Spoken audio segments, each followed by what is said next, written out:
Losing time, I'm fading fast. I just wanna make it last. Try to let go of the past. I close my eyes, embrace the blast. Sleepless nights and headaches stack. Restlessness to hell and back. What's my purpose? What do I grab? A slippery surface, a heart attack.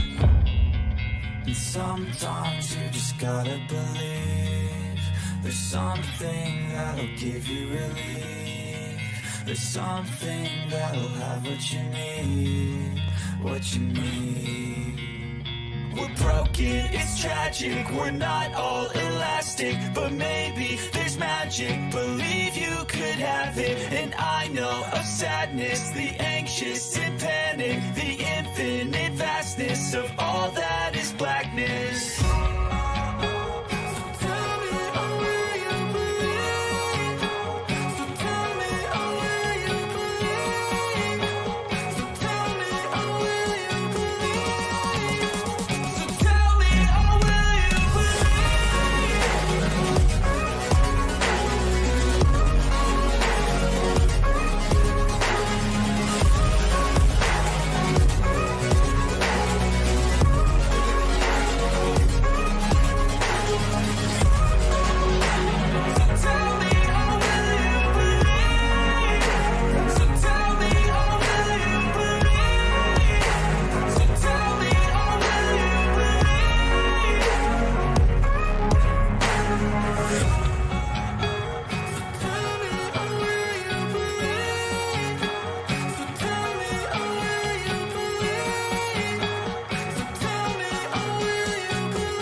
How we going? Hey Menacing Muskrat, hey Sherry, hey Carl, and only 8 likes, and that's a 99% reduction. Yep. Sherry, how you going? Just woke up from a nap, and there's Hev. Ranny Ditches, hi gang Hev, how you going guys?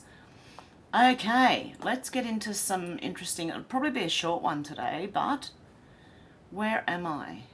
Hang on, I've just got to get the right account.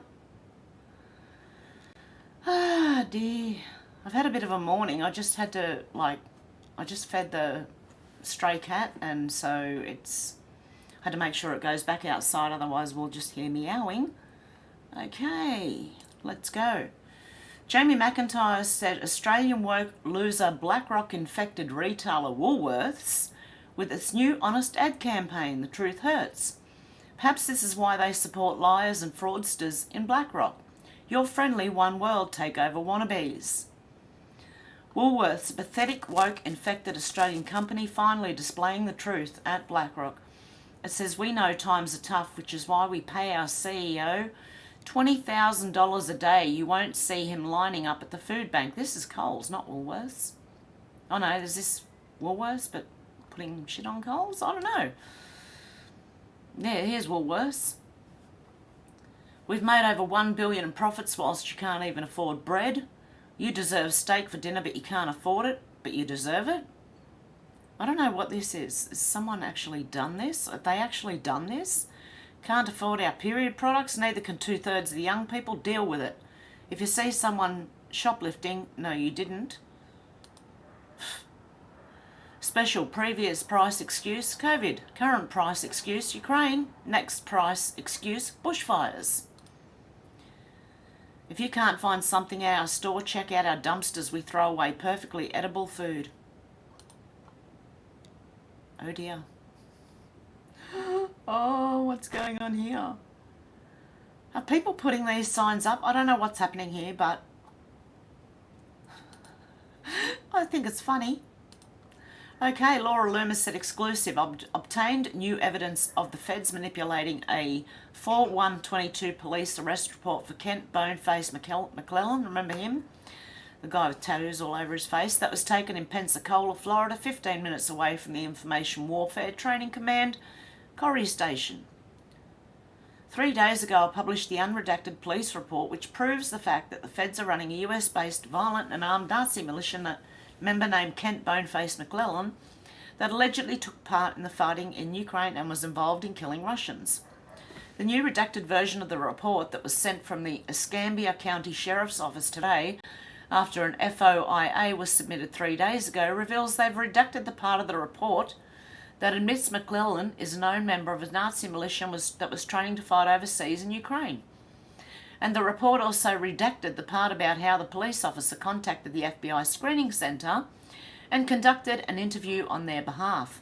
The reporter also redacted the line about how McClellan has a YouTube page which shows him using military equipment overseas while in a gun battle with the Russians.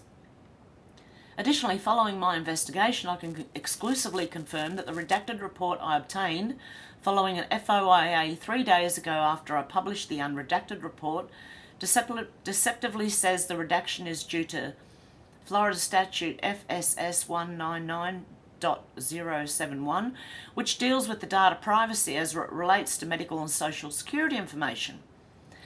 She said, I published the original unredacted report 3 days ago, which proves the police are lying about the cause for redaction. There's no medical information. The information redacted relates to the FBI's involvement with Kent McClellan, an American Nazi and domestic terrorist, and the fact that he travelled overseas to kill Russians with military equipment. Why are the feds redacting this information after I published the unredacted report and exclusively obtained the body camera footage which proves what I'm saying? Below is a side-by-side of the redacted versus the unredacted police reports from the Escambia County Sheriff's Office, along with a document that contains the redacted info in red text. This is irrefutable evidence that the feds are running Kent Boneface McClellan and likely also running Goyim Defence League and Blood Tribe, the two Nazi groups that held a rally in Orlando, Florida earlier this weekend and also threatened Luma. So this is, let's have a look. These are the redacted bits in red, listed by the FBI as a member of a terrorist organisation. A terrorist threat screening number to call, I then contacted the FBI and conducted a field interview on behalf of them. McClellan stated that he is an active member of neo-Nazi militia. He said it himself. He also stated the FBI considered his camp as a terrorist training ground, but he thought of it as training his militia to fight overseas. They fight the Russians. Also stated he has a YouTube page, McClellan did, using military equipment overseas while in gun battles with the Russians. Mentions neo-Nazi and nationalism. So there you go. We did see I'm pretty sure we did see we did see the police that were talking about him. That was the other day. So this is ongoing, and I'll just keep an eye on it anyway because it's pretty interesting, if not horrifying. Alpha Fox said, what's wrong with Emily? Okay. Emily Goldstein says, yes, diversity is about getting rid of white people and that's a good thing. I remember years ago when they brought out all this rubbish and said, and that's a good thing after it. First off, I'm a white person myself, so allow me to get that out of the way. I'm extremely glad that the white race is dying, and you should be too. What in the hell? White people do not have a right to exist, period. Emily hates herself. She must. Oh my goodness. What's that out of? She's insane, Emily is. Okay, Mario Norful said ADL banning Trump from Twitter, election interference. After months of pressure from the ADL, the president of the most powerful nation in the world was banned from Twitter. I've got a cat wanting to get in now. Oh dear. Yes, the same ADL that CEO Jonathan Greenblatt wants us to think is a small non-for-profit in New York. What happened? During the 2016 presidential campaign, the ADL frequently criticised Trump for allegedly using anti-Semitic narratives and promoting divisive rhetoric. Even after his election, the ADL continued to challenge Trump for seemingly endorsing extremists like white supremacists, exploiting anti-Semitism for political gain, and perpetuating anti-Semitic stereotypes. They even called for his removal from office after January 6. He was banned within days. The ADL and the Stop Hate for Profit Coalition, co-founded by the ADL, urged all social media platforms to ban Trump to save democracy and permanently remove him from their platforms by January 20th. They also pushed for brands and companies to withdraw advertising on these social media networks until Trump is permanently banned from these platforms. Remember how Greenblatt claimed 2 days ago the ADL was not out there publicly or privately talking to advertisers? This illustrates the power and influence of the ADL. My thoughts? I'm trying to give the ADL the benefit of the doubt as I greatly respect their mission statement and what they stand for. However, the amount of power and influence they possess under Greenblatt and the way they use it should not be acceptable in any democracy. They can and did silence the president of the most powerful country in the world. They can and did financially cripple Facebook and X, two of the largest social media platforms. Do not be deceived when they refer to themselves as a small non-profit out of New York. They are a behemoth using their mission statement to stifle free speech. I don't advocate banning the ADL, however change is needed. If that does not happen, then the ADL will naturally cease to exist as more people realise what's truly happening behind the scenes.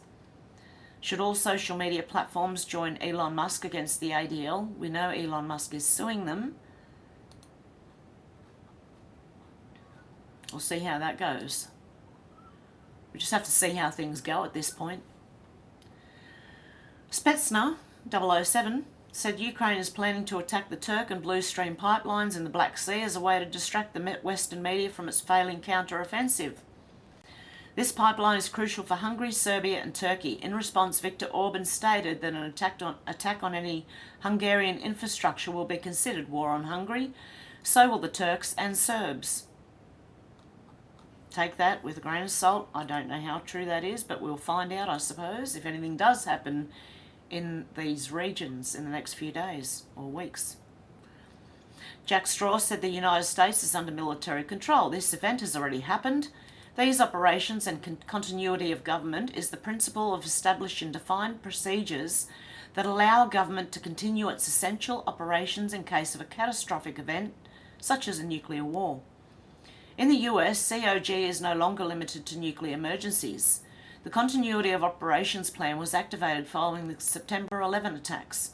Moreover, these operations coincide with the Department of Defense military laws of war that can be activated through presidential powers, executive orders that execute and address military occupation, Chapter 11.3.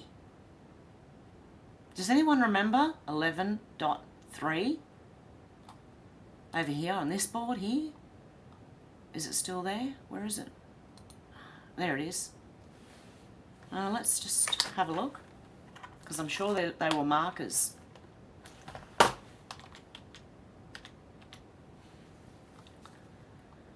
No. Now, voter intimidation in national and local elections coming 11.3. 11.3. D plus China 11.3. 11.3 verifies as first marker. Proof to begin 11.3.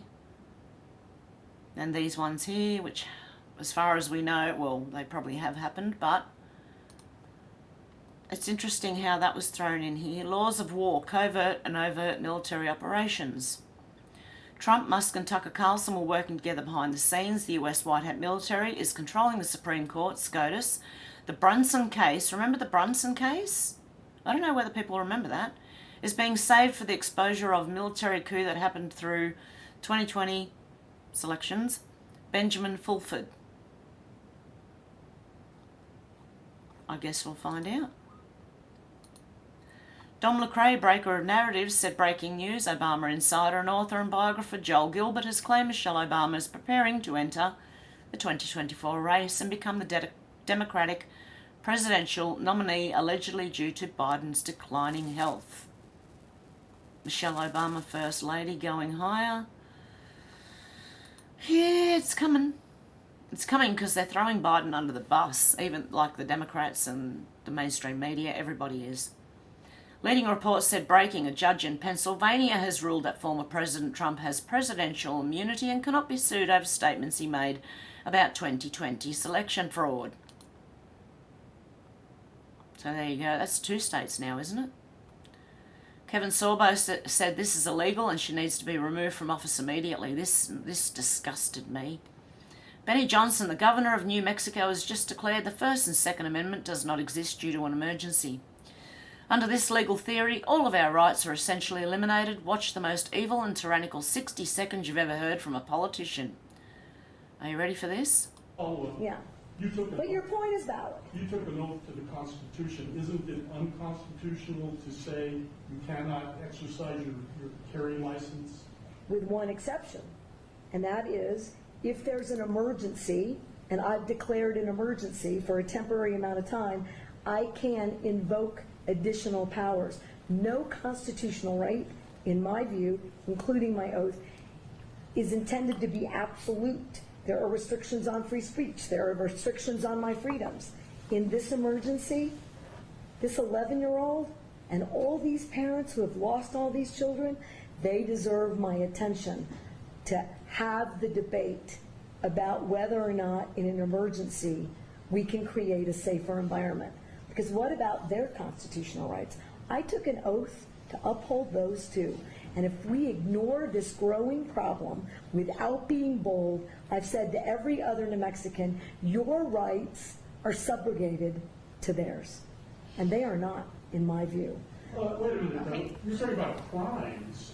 There are already laws against the crimes, so how are their rights? I got it. But again, if I'm unsafe, who's standing up for that right? If this climate is so out of control, somebody should do something.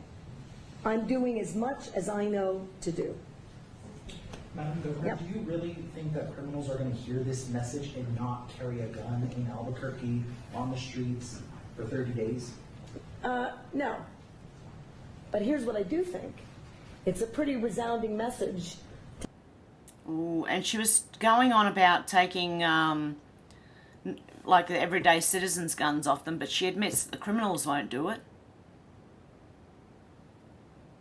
She's insane. I got so angry listening to that. There's more to that film clip. I should have got the full one. Have Snowball Choo Choo said the Californication of Melbourne. All those lefties that hate the USA are cheering on the demise of Melbourne. It's straight out of the San Francisco playbook. Take a beautiful city, trash it. Shanty towns, filthy streets, druggies loitering on each block. No-go zone areas. Have Sally, Nick the Londoner, Dan and the other monsters no sense of pride. It's disgusting. They are disgusting. Don't become us. Australia warned over housing crisis. Australia's been warned to act urgently on its housing crisis to avoid heading the same path as California, which has turned into a slum filled with tents. So we got that.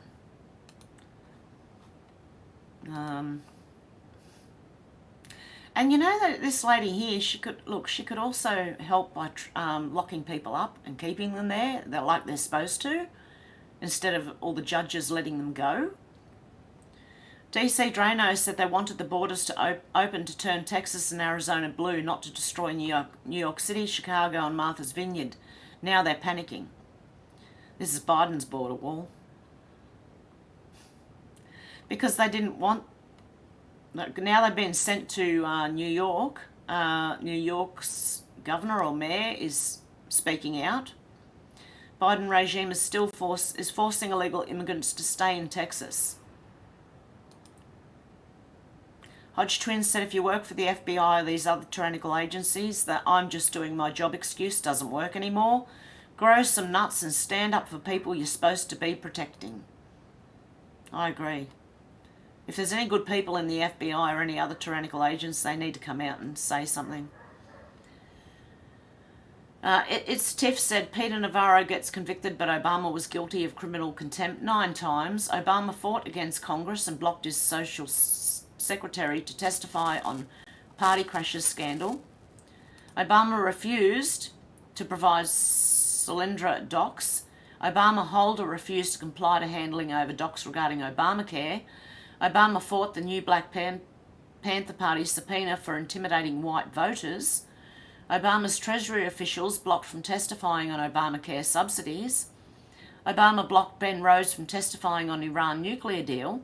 Obama had Lois Lerner refuse to testify why he weaponized IRS to target conservatives.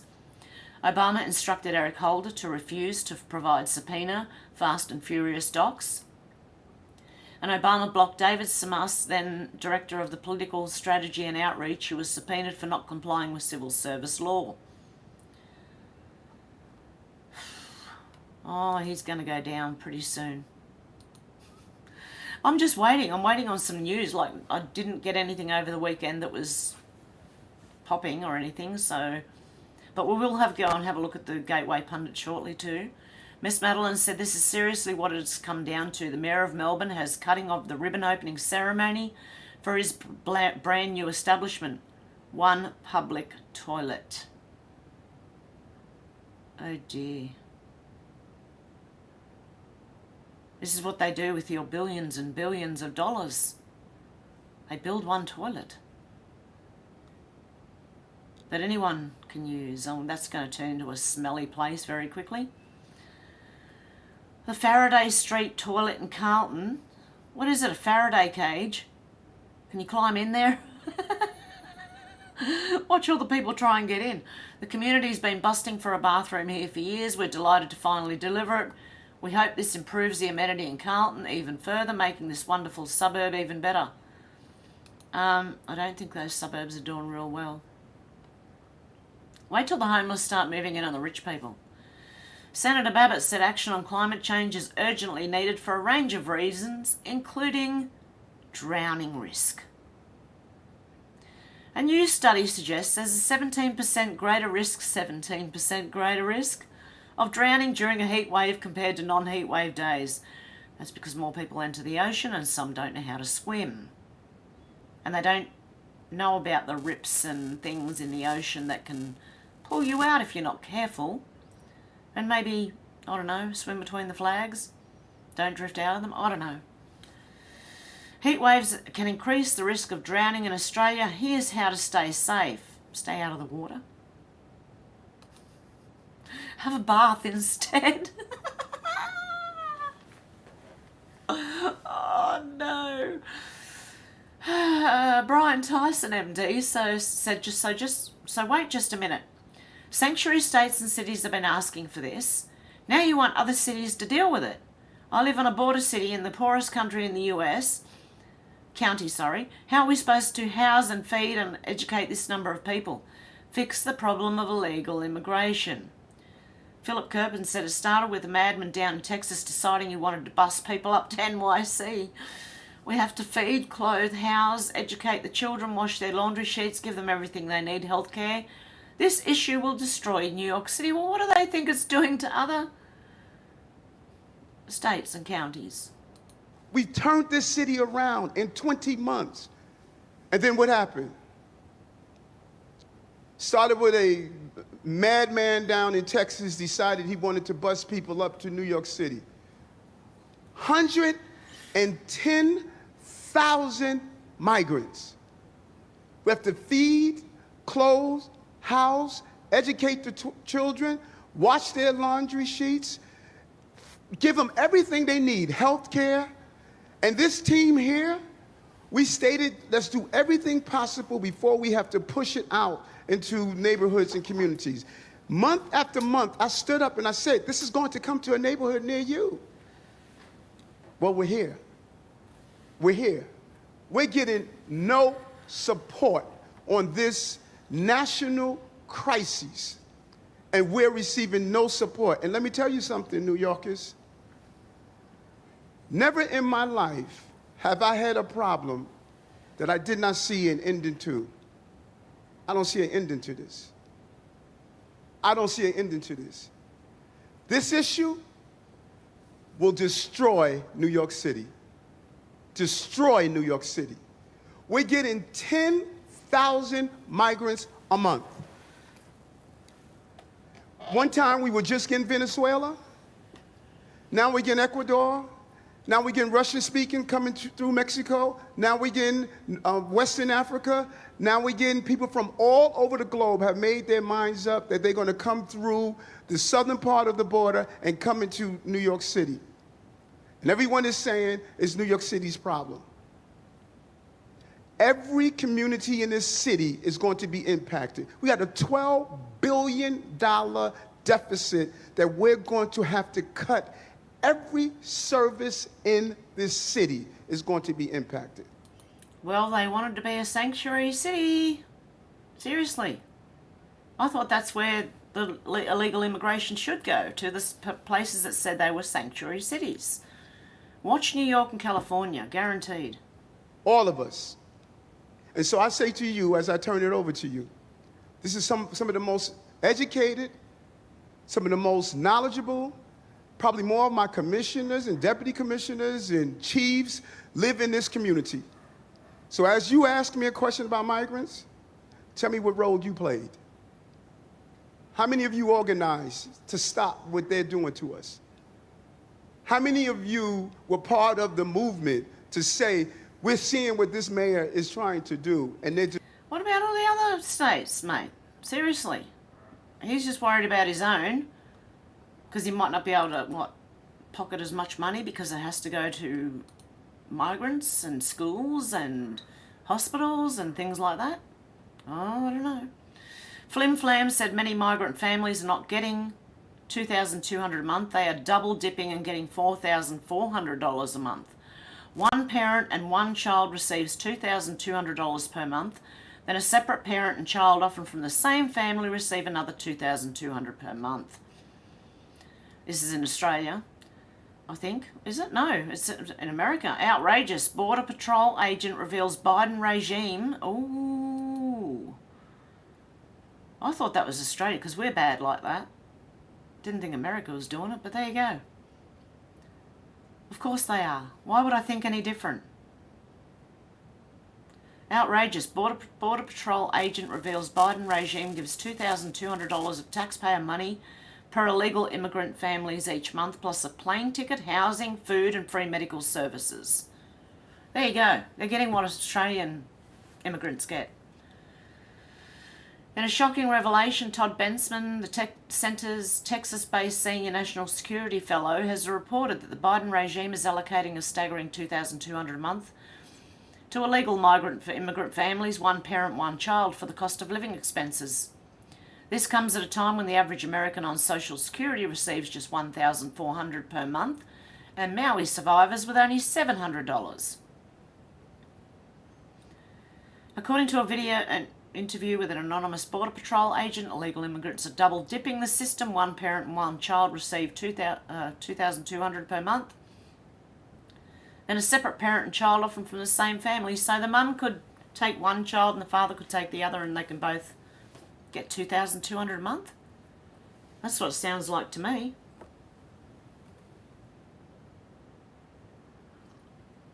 This is a figure that exceeds what many American workers can earn.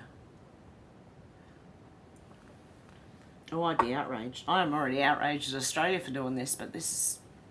The Biden-Harris administration is giving more money to illegal immigrant invaders than to our own US citizens. Once a person understands that, then a person will always be on our side of the illegal immigration debate, which is very simple. Keep them all out, send them all home. It doesn't stop at monthly checks. These illegal immigrants are also given housing, food, free medical services, and even a ticket to a destination of their choice within the United States, according to the Border Patrol agent. He continued, they used to do the monitors on the ankles and those were being cut off, so now they give them phones. So a phone as well. The Border Patrol agent further added that cartels play a significant role in prepping the illegal immigrants before they cross the border. Cartels tell them everything, word of mouth. These guys know everything that we do, that's just the way it is, the agent revealed. They're incredibly well informed about the US immigration procedures, including what to say when seeking asylum. Not only are they being coached on what to say to claim asylum, but they're also arriving with all necessary documents like birth certificates pre-printed by their home governments, according to Bensman. And it appears that these illegal immigrants may not be subject to asylum interviews anymore.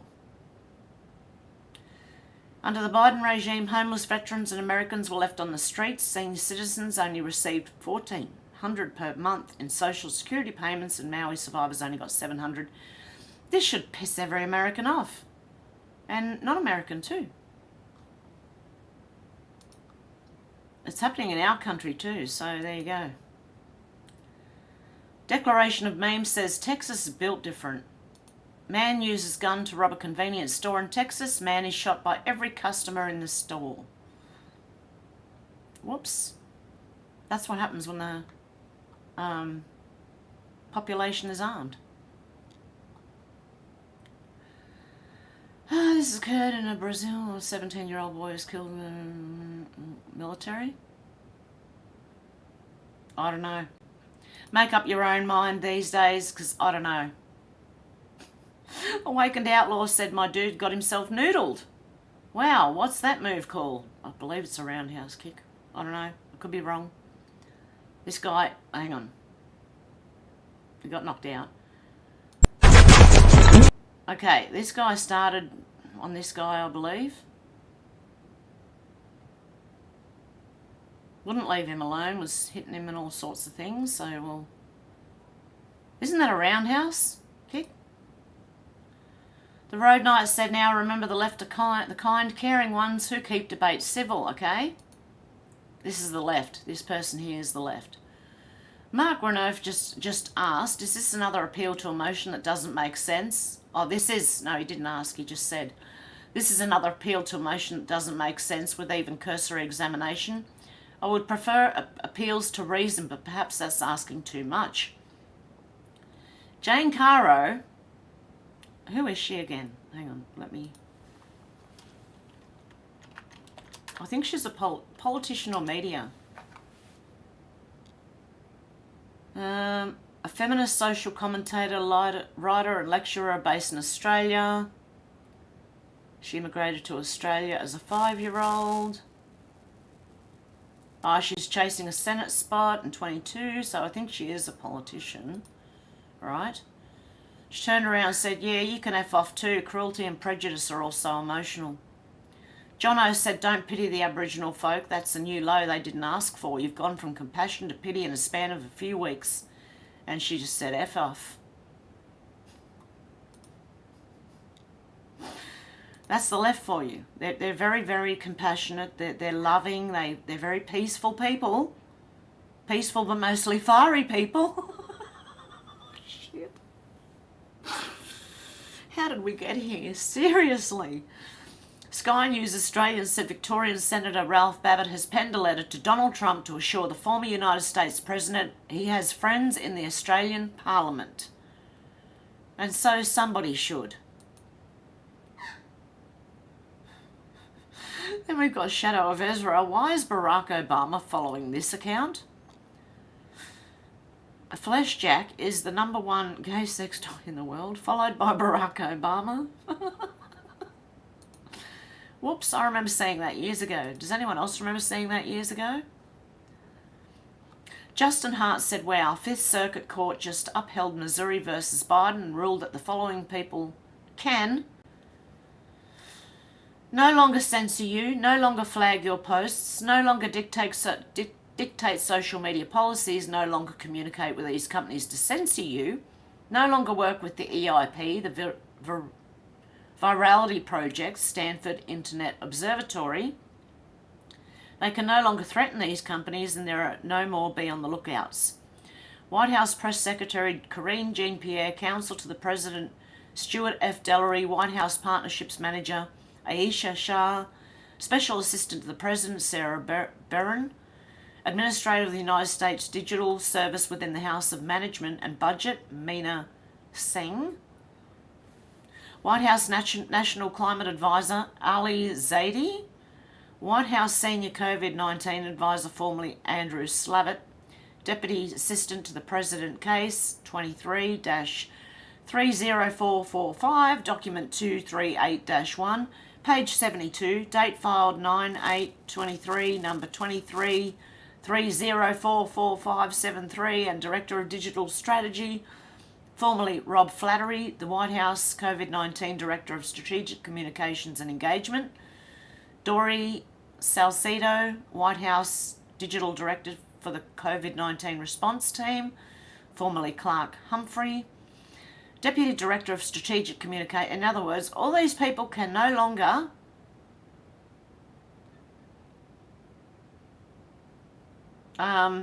also the FBI's in there, the Federal Bureau of Investigation, FBI, and specifically the following employees: Laura Demlow, Section Chief, FBI Foreign Influence Task Force, and Elvis M. Chan, Supervisory Special Agent Squad CY-1 in the FBI San Francisco Division. So they had all these people censoring people.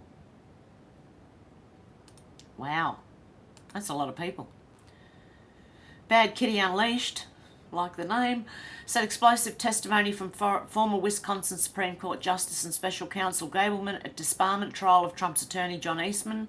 His investigation found that there were 7 million people registered to vote when only 4.5 were eligible. Gableman was directed by the Wisconsin legislature to conduct a minimal investigation of it, and he reveals numerous instances where he believes the law was broken and had the officials referred for prosecution. Gableman said it was widely known that VOS didn't want a deep investigation. It was not a serious effort. He said the Zuckerbucks contracts required the cities to follow instructions provided by CTCL, which he believed was a violation of law for a private entity to tell the government what to do. Gableman was disturbed that the CTCL employees were able to determine if a voter was likely to vote for Trump or Biden, which we read the other day. Gableman said votes were illegally cast and were deposited in drop boxes, since the drop boxes violated the law by not being placed by the clerk's office. I hope I'm not at the end. I'm sure I had a 9/11 thing in here. Okay, I've just put something in there twice. Snarkish Dano said, replying to War Nurse, what are the odds that 3 teenage friends grow up to lead 3 countries? You can see it better here. Merkel, May, I can't even say that last name, but she's from Lithuania. Merkel from Germany. May from the UK. Theresa May. Funny how 3 friends come to lead 3 countries. Isn't that strange? Yeah, just like Obama, they were groomed for the positions. The Punisher said 9/11 revisited. Oh, here we go. What really happened on 9/11? Part 1, the narrative. Massive threat, apparently. By Punished Dem, 1776 and Elizabeth P. Dove. The narrative, 19 terrorists hijacked 4 planes, bringing down 3 buildings and penetrating the most heavily defended building in the world, all under the command of Osama bin Laden. What a lie. Down the rabbit hole we go. Are we to believe that a man in a cave with a satellite phone on dialysis penetrated the strongest military defence on the planet and bring down 3 of the strongest built buildings in the world with 2 delicate aluminium planes? Why was there no military intervention during an actual terrorist attack? How did Larry Silverstein have sudden dermatologist appointment on September 11 where his office was precisely where the plane hit? How did common terrorists who can't even operate a crop duster operate a commercial airline? Why did the 2 towers turn into dust before they hit the ground? Why did Building 7 fall at free fall speed into its own footprint like a controlled demolition when it wasn't even hit by a plane? How often does the media say today is too quiet? What would terrorists gain from this? If not terrorists, who would gain from this? I'm thinking people who had paperwork in their office that they needed to get rid of. I don't know, maybe. If American government had any involvement, then someone would say something, right? Either them, the military and media are all absolute imbeciles, or they could all be in on it. Let's dig, shall we? 9/11, An Anatomy of Deception. There's a full documentary here. And I will share this on Twitter under Hev Truthseeker. It's 1 hour and 31 minutes. Part 3, hiding evidence. Twin Towers. How did the lightweight aluminium wings from the planes cut through the 14-inch steel beams of the WTC on the CNN footage of the airliner? The plane doesn't appear typical by design. When Boeing was approached by this question, they declined. Cameras on the roof of both WTC 1 and 2 were working up until 9/11. Pentagon. Where are the engines and big components of a plane that hit the Pentagon? Why, out of 86 confirmed videos that could identify the plane, did the FBI only release one that has only 5 frames? The Pentagon claimed that the plane was vaporized, including both 6-ton titanium engines. Jet fuel can vaporize titanium engines. The light poles knocked down by the plane faced away from the Pentagon rather than towards its trajectory. Why wasn't the ground burnt by the jet fuel? Gas station across the street had full CCTV view of the attack, yet the FBI were there to confiscate the footage within 13 minutes. Building 7. Everyone evacuated Building 7 before the first strike. Coincidence? Molten steel was found in the basement of Building 7, yet wasn't hit by a plane. NIST said this is a false claim even after 36 firemen testified to it. Building 7 was not even mentioned in the 9/11 Commission report. Shanksville. Flight 93 had debris scattered across 8 miles with minimum size that could be carried by hand. At 15-20-foot burn hole in the earth is all that shows the evidence of 93. The FBI immediately confiscated the area and seized all evidence.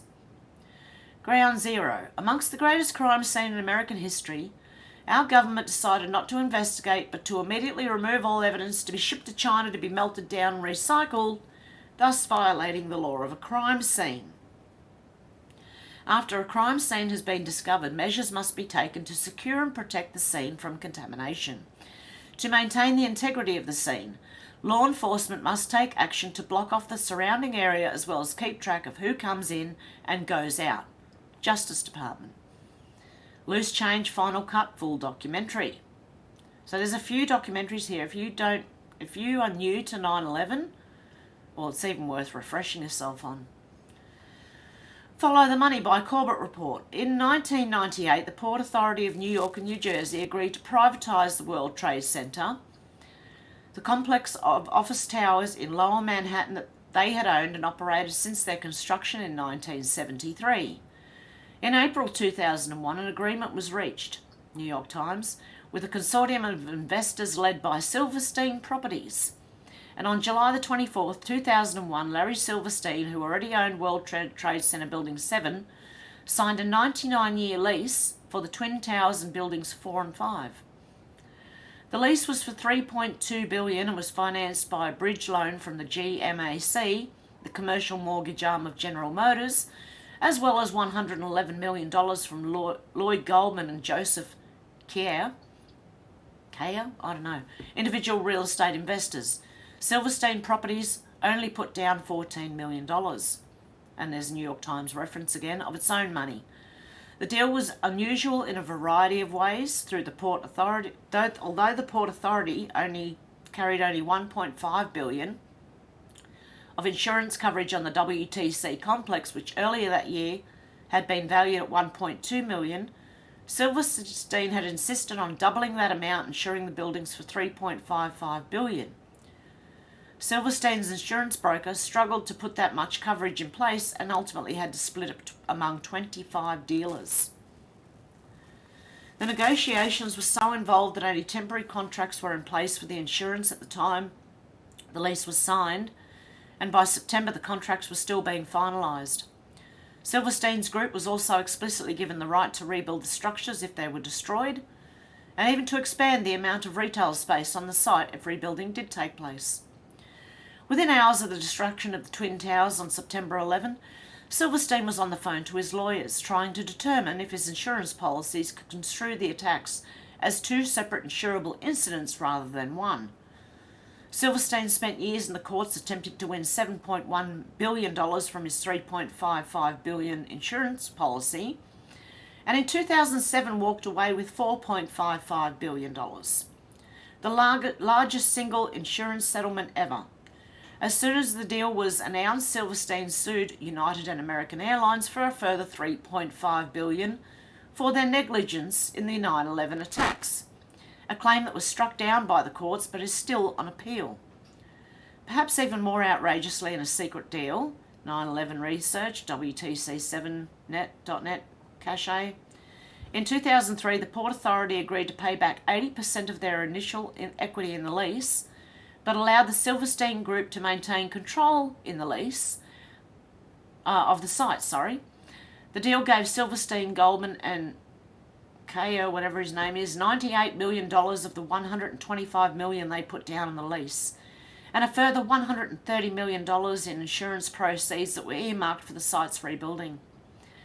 In the end, Silverstein profited from the 9/11 attacks to the tune of $4.55 billion and counting. Credit goes to the Corbett report, James Corbett, who also helped wake me up to a lot of things. Part 5, Building 7. Why did Building 7 wake up so many, including myself? Because we were told that 2 planes brought down 3 buildings and not to question it. But what's the history behind Building 7? Building 7, also known as the Solomon Brothers Building, was the housing of pre-9/11 law enforcement headquarters for many agencies, including the CIA, FBI, and a special counter-terrorism unit. Why Solomon Brothers? Many Americans are still unaware that for several years, Larry Silverstein owned only one building near the World Trade Center complex, Building 7. A mere 2 months before 9/11, he bought the entire complex, all 7 of the buildings. Then he immediately took out a record insurance policy on them for over $3.5 billion. Interesting timing, to say the least. Note, Mr. Silverstein went to court and fought to receive a much higher monetary reward. He said that because each plane hit was a separate attack, he wanted to be awarded $3.5 billion for both plane strikes. Why is Building 7 so important? Because the official story is that 2 hijacked planes hit Twin Towers, caught them on fire and caused them to collapse, even though a modern steel building has never before in history collapsed from fire. But then we have Building 7 that was further away than any other building in the complex, and later that afternoon got a few small fires in it and mysteriously collapsed. However, buildings that were closer to the destruction of the Twin Towers but were not owned by Mr. Silverstein went left unscathed. Strangely enough, only the buildings owned by Larry Silverstein were destroyed. What's going on here? Oh, I've got a cat that needs to come in. In a PBS documentary, Larry Silverstein commented on the demolition of Building 7 by saying, I remember getting a call from... Okay, she's going to really... Just give me a sec, guys. Sorry.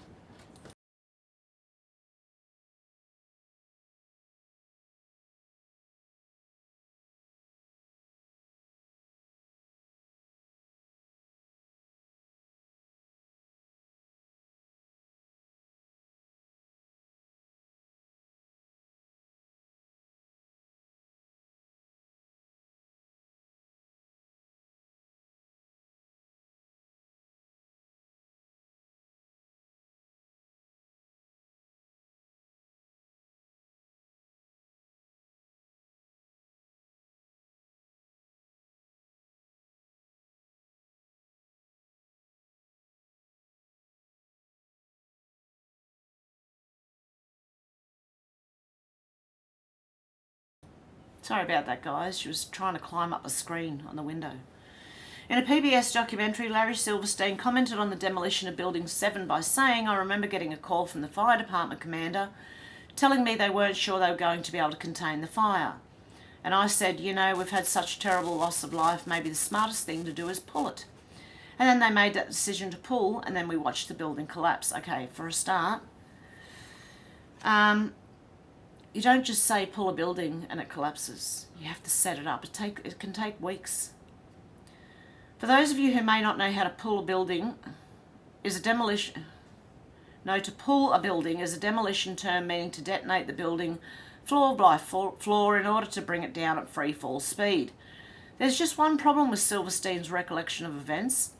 There you go. It takes weeks, if not months, mere hours for a demolition team to rig a building with explosives in preparation to demolish it.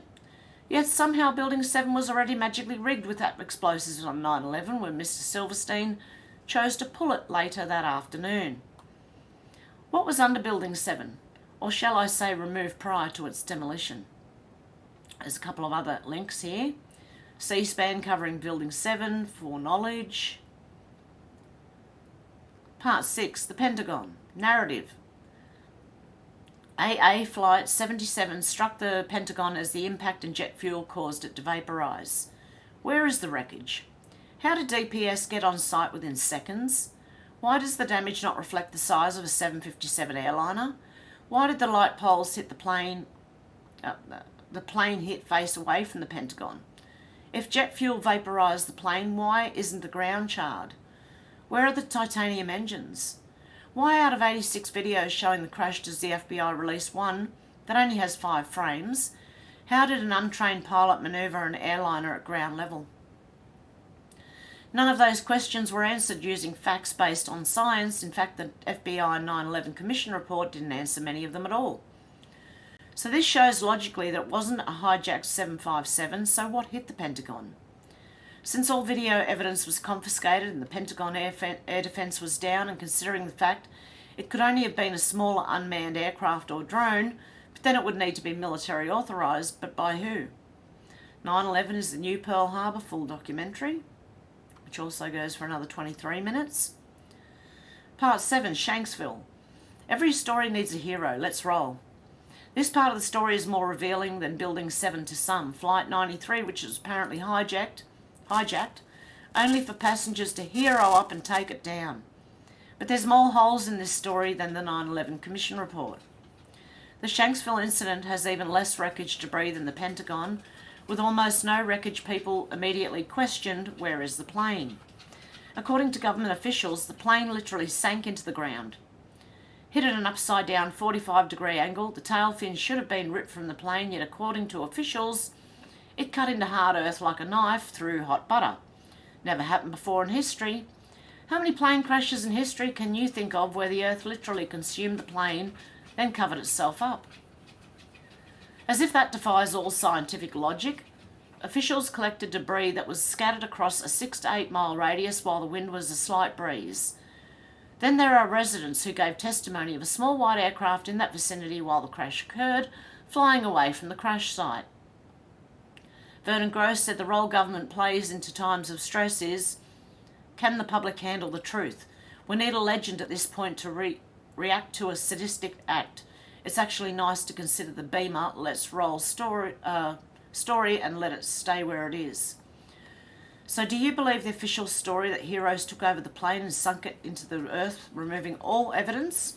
Or was this a distraction to add a humble element to a horrific event to give people hope? And again, 9/11, New Pearl Harbor.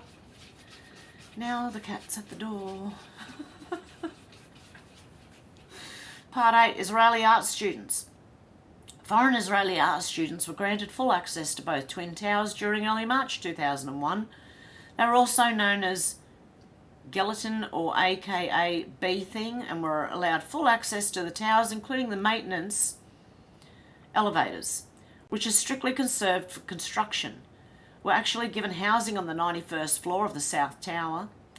DEA classified documents show that foreign residents known as the Israeli art students were allowed by WTC security to full access of the Twin Towers for up to and including 9 months. Now you've got to ask yourself, how are foreign art students allowed full access to the TC, including areas that have vital access to main support structures of the Twin Towers? How, you ask? Let me enlighten you.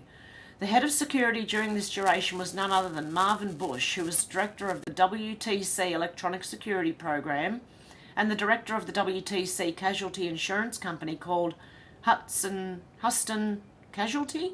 Coincidence? Port Authority owned the WTC until Jewish businessman Louis Eisenberg took over and put the privatisation into the hands of self-proclaimed Zionists Larry Silverstein and Frank Lowry. Zim Israeli American shipping company moved out of WTC shortly before 9/11. The Israeli company was operating under Larry Silverstein's new investment of his new insurance policy regarding the WTC under terrorist attacks. So who were the Israeli art students? A simple conspiracy to throw us off track? Or the ones who are actually hired by the WTC security to carry out this plan? Methodical deception. Another 8 minutes. Part 9, the Dancing Israelis, the Corbett Report.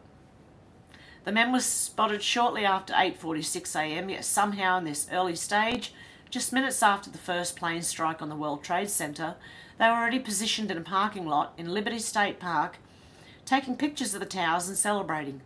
They left the scene shortly after being spotted, and at 3:31 p.m. the FBI issued an all-points bulletin advising officers in the greater New York area to be on the lookout for a white 2000 Chevrolet van with Urban Moving Systems sign on back. At 3:56 p.m, the van was spotted travelling eastward on State Route 3 in New Jersey and pulled over by Officer Scott DiCarlo and Sergeant Dennis Ravelli of the East Rutherford Police Department. Inside they found 5 men: Savan Kurzberg and his brother Paul, Yaron Shmuel, Oded Elmer and Omar Marmari.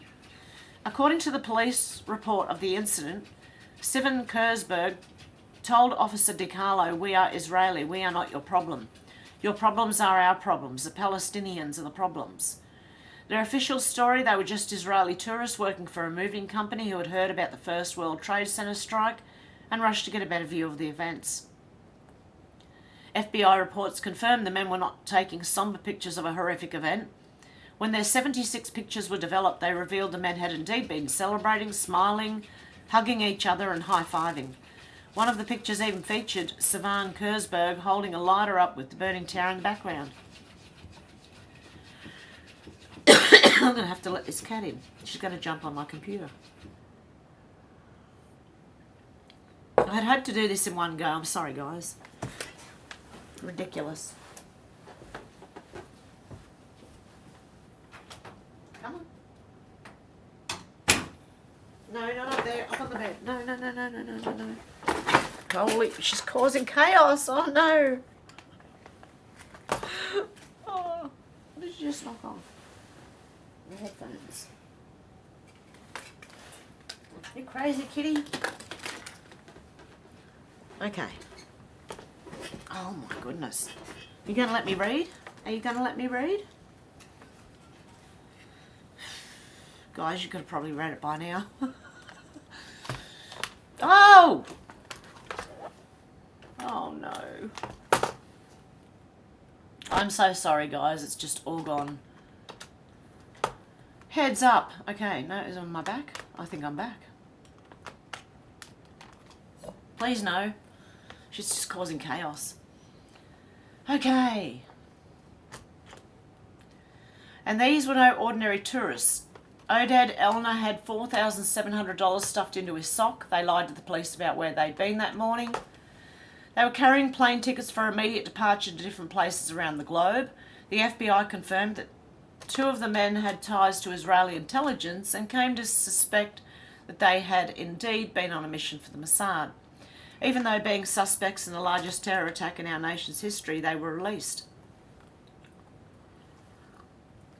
And of course, after returning to Israel, Elner claimed on national Israeli TV that he'd been sent there to document the event. Here is the Corbett report on the Dancing Israelis.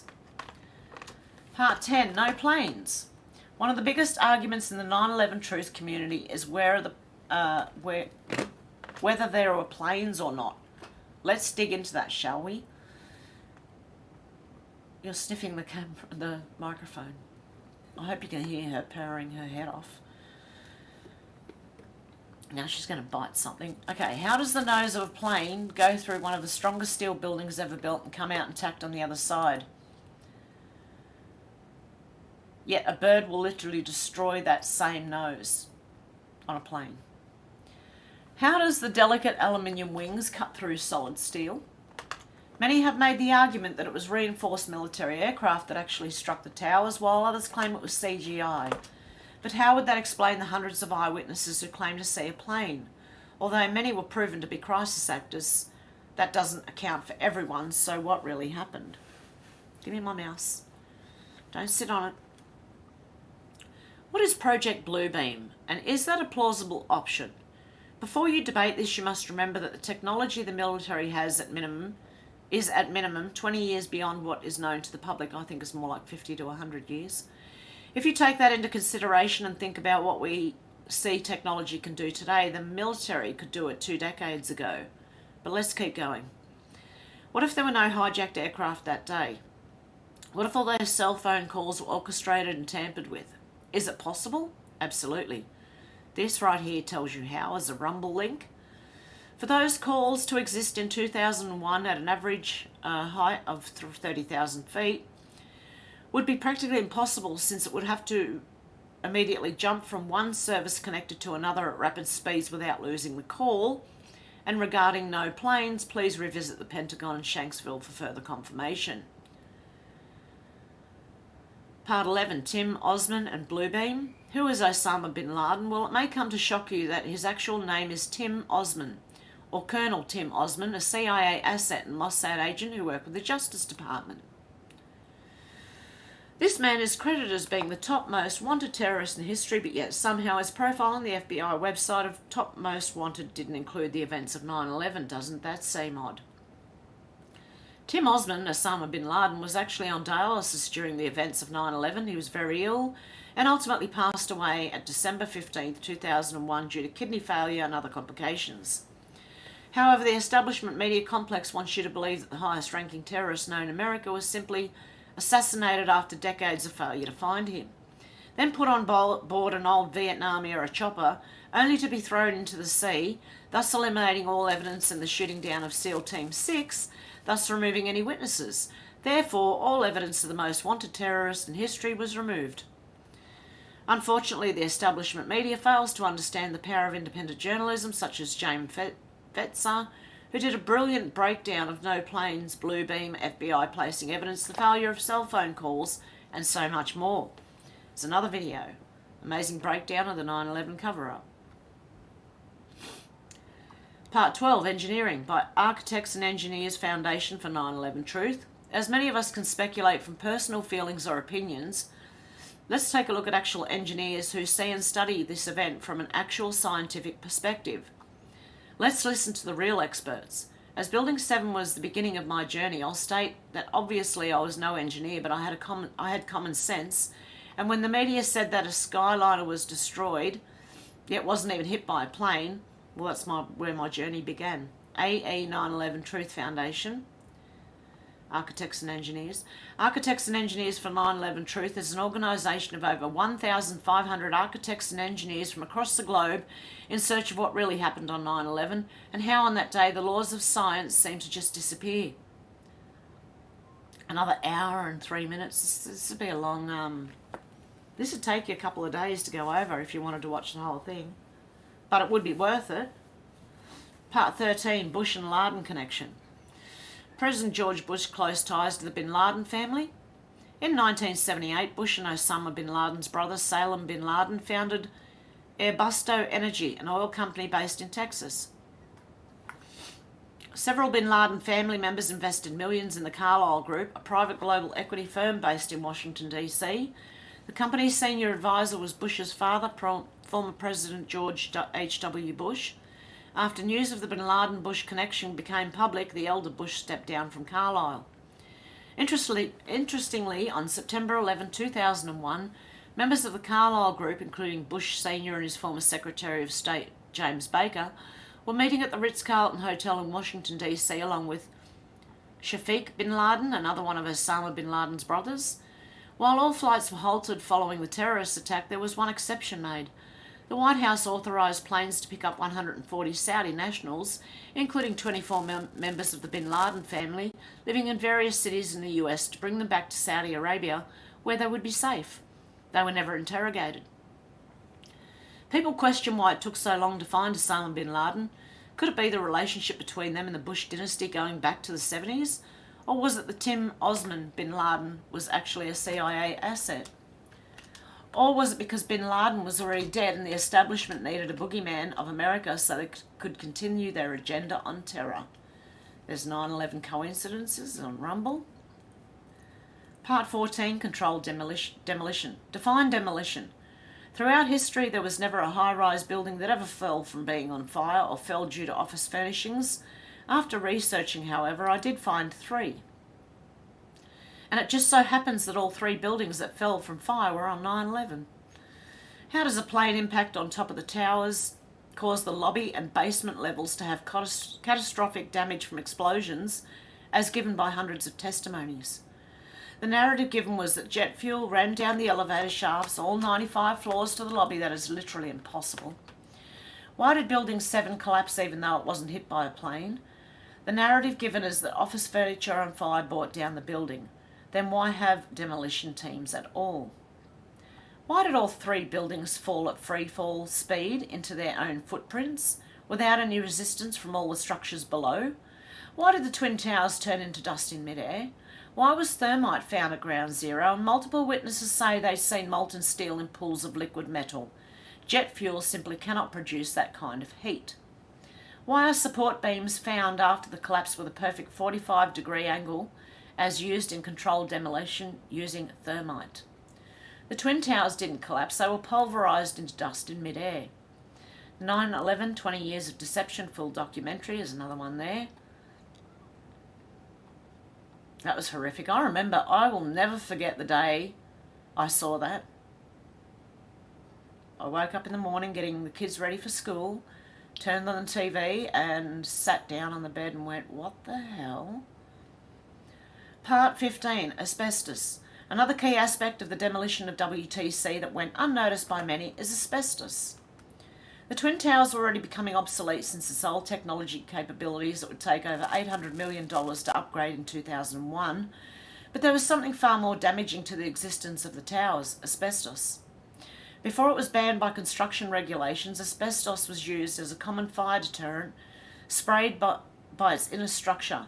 Both towers had about 400 tonnes of asbestos in their structure. The removal of asbestos in Twin Towers was catastrophically expensive, thus turning an American landmark into a liability in the eyes of the Port Authority at a cost of $1 billion, which was more than what it would take to build a new tower. May 2001, the Port Authority lost their court battle with the insurance companies for the removal of asbestos, so they couldn't be maintained, which left the Port Authority with only one option of taking apart the towers, but the cost of an operation like that was unfathomable. The long-term effects after the collapse.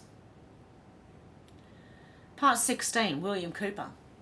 William not only predicted 9/11, but he also predicted the 1993 WTC bombing. William Milton Cooper described with eerie accuracy a government who was willing to manufacture a FF event in order to further a global agenda of destroying America's sovereignty by confiscating citizens' guns. In chapter 12 of his book, Behold a Pale Horse, Cooper goes on to warn us of a rise in school shootings in order to justify stricter laws.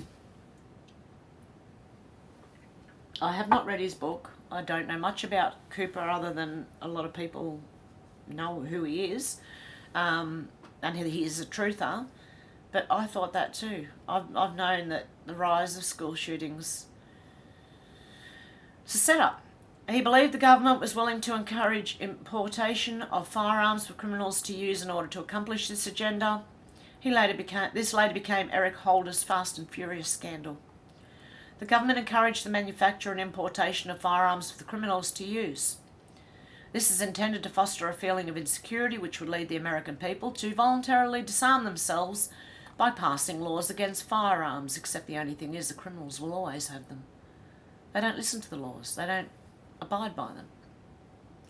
Using drugs and hypnosis on mental patients in a process called Orion, the CIA inculcated the desire in these people to open fire on schoolyards and thus inflame the anti-gun lobby. This plan is well underway and so far is working perfectly. The middle class is begging the government to do away with the Second Amendment, like that lady in New Mexico. The petrodollar and regime change. General Wesley Clark explains how the American government already had planned to attack 7 countries in 5 years, long before the attacks on 9/11.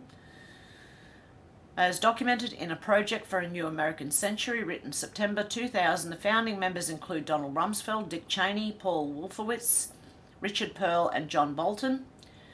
This planned agenda to attack 7 countries in 5 years received no pushback from either side of the political spectrum. All 7 countries opposed the American petrodollar, which trades oil through American currency to foreign nations. After 9/11, all 7 countries were invaded. A catastrophic and catalysing event like a new Pearl Harbor. The same false flag agenda of 9/11 follows the same Hegelian dialect formula as something known as Operation Northwoods.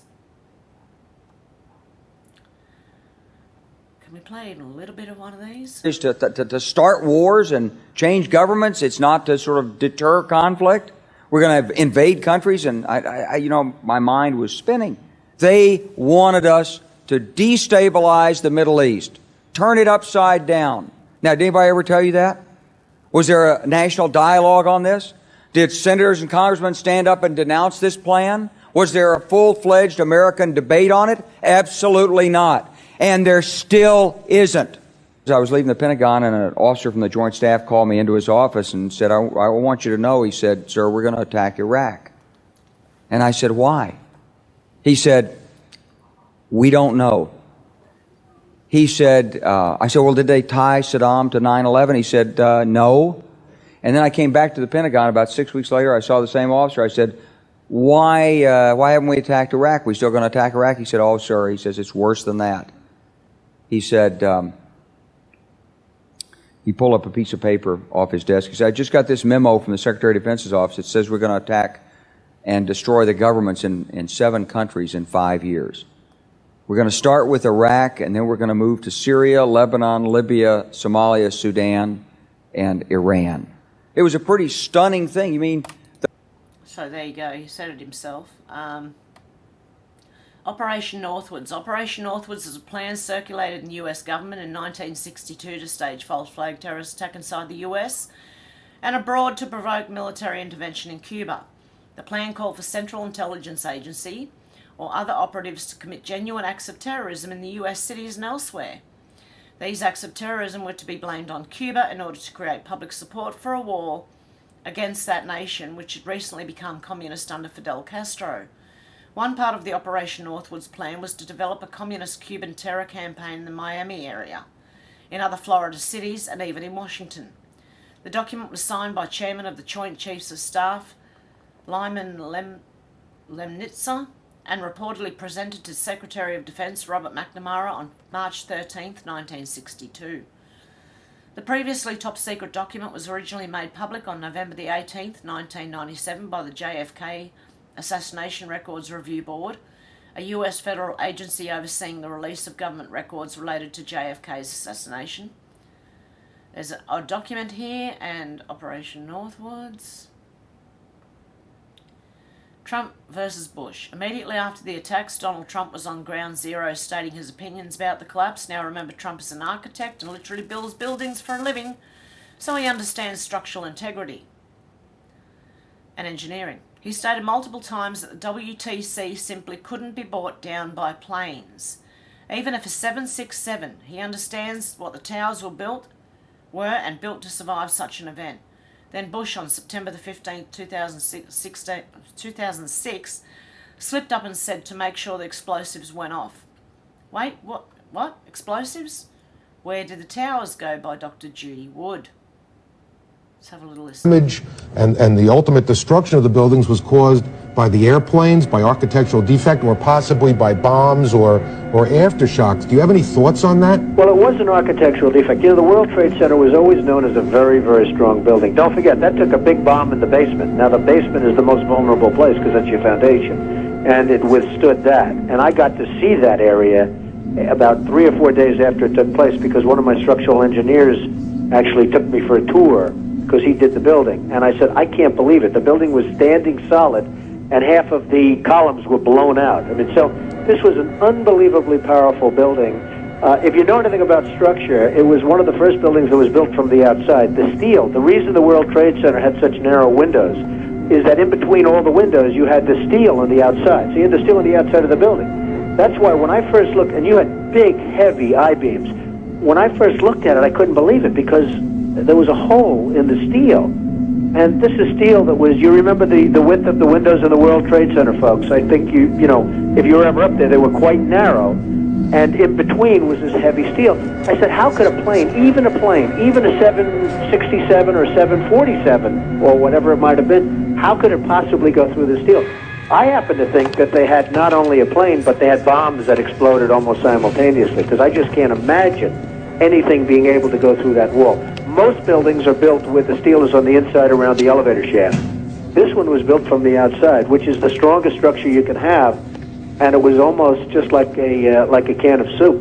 You know, Donald, we were looking at pictures all morning long of that plane coming into building number 2, and when you see that approach the far side, and then all of a sudden, within a matter of a millisecond, the explosion pops out the other side. Right. I just think that it was a plane with more than just fuel. I think, obviously, they were very big planes. They were going very rapidly, because I was also watching where the plane seemed to be not only going fast, it seemed to be coming down into the building. So it was getting the speed from going downhill, so to speak. It just seemed to me that to do that kind of destruction is even more than a big plane, because you're talking about taking out steel, the heaviest caliber steel that was used on a building. I mean, these buildings were rock solid. And, you know, it's just an amazing thing. This country is different today, and it's going to be different than it ever was for many years to come. Very profound statement and very true.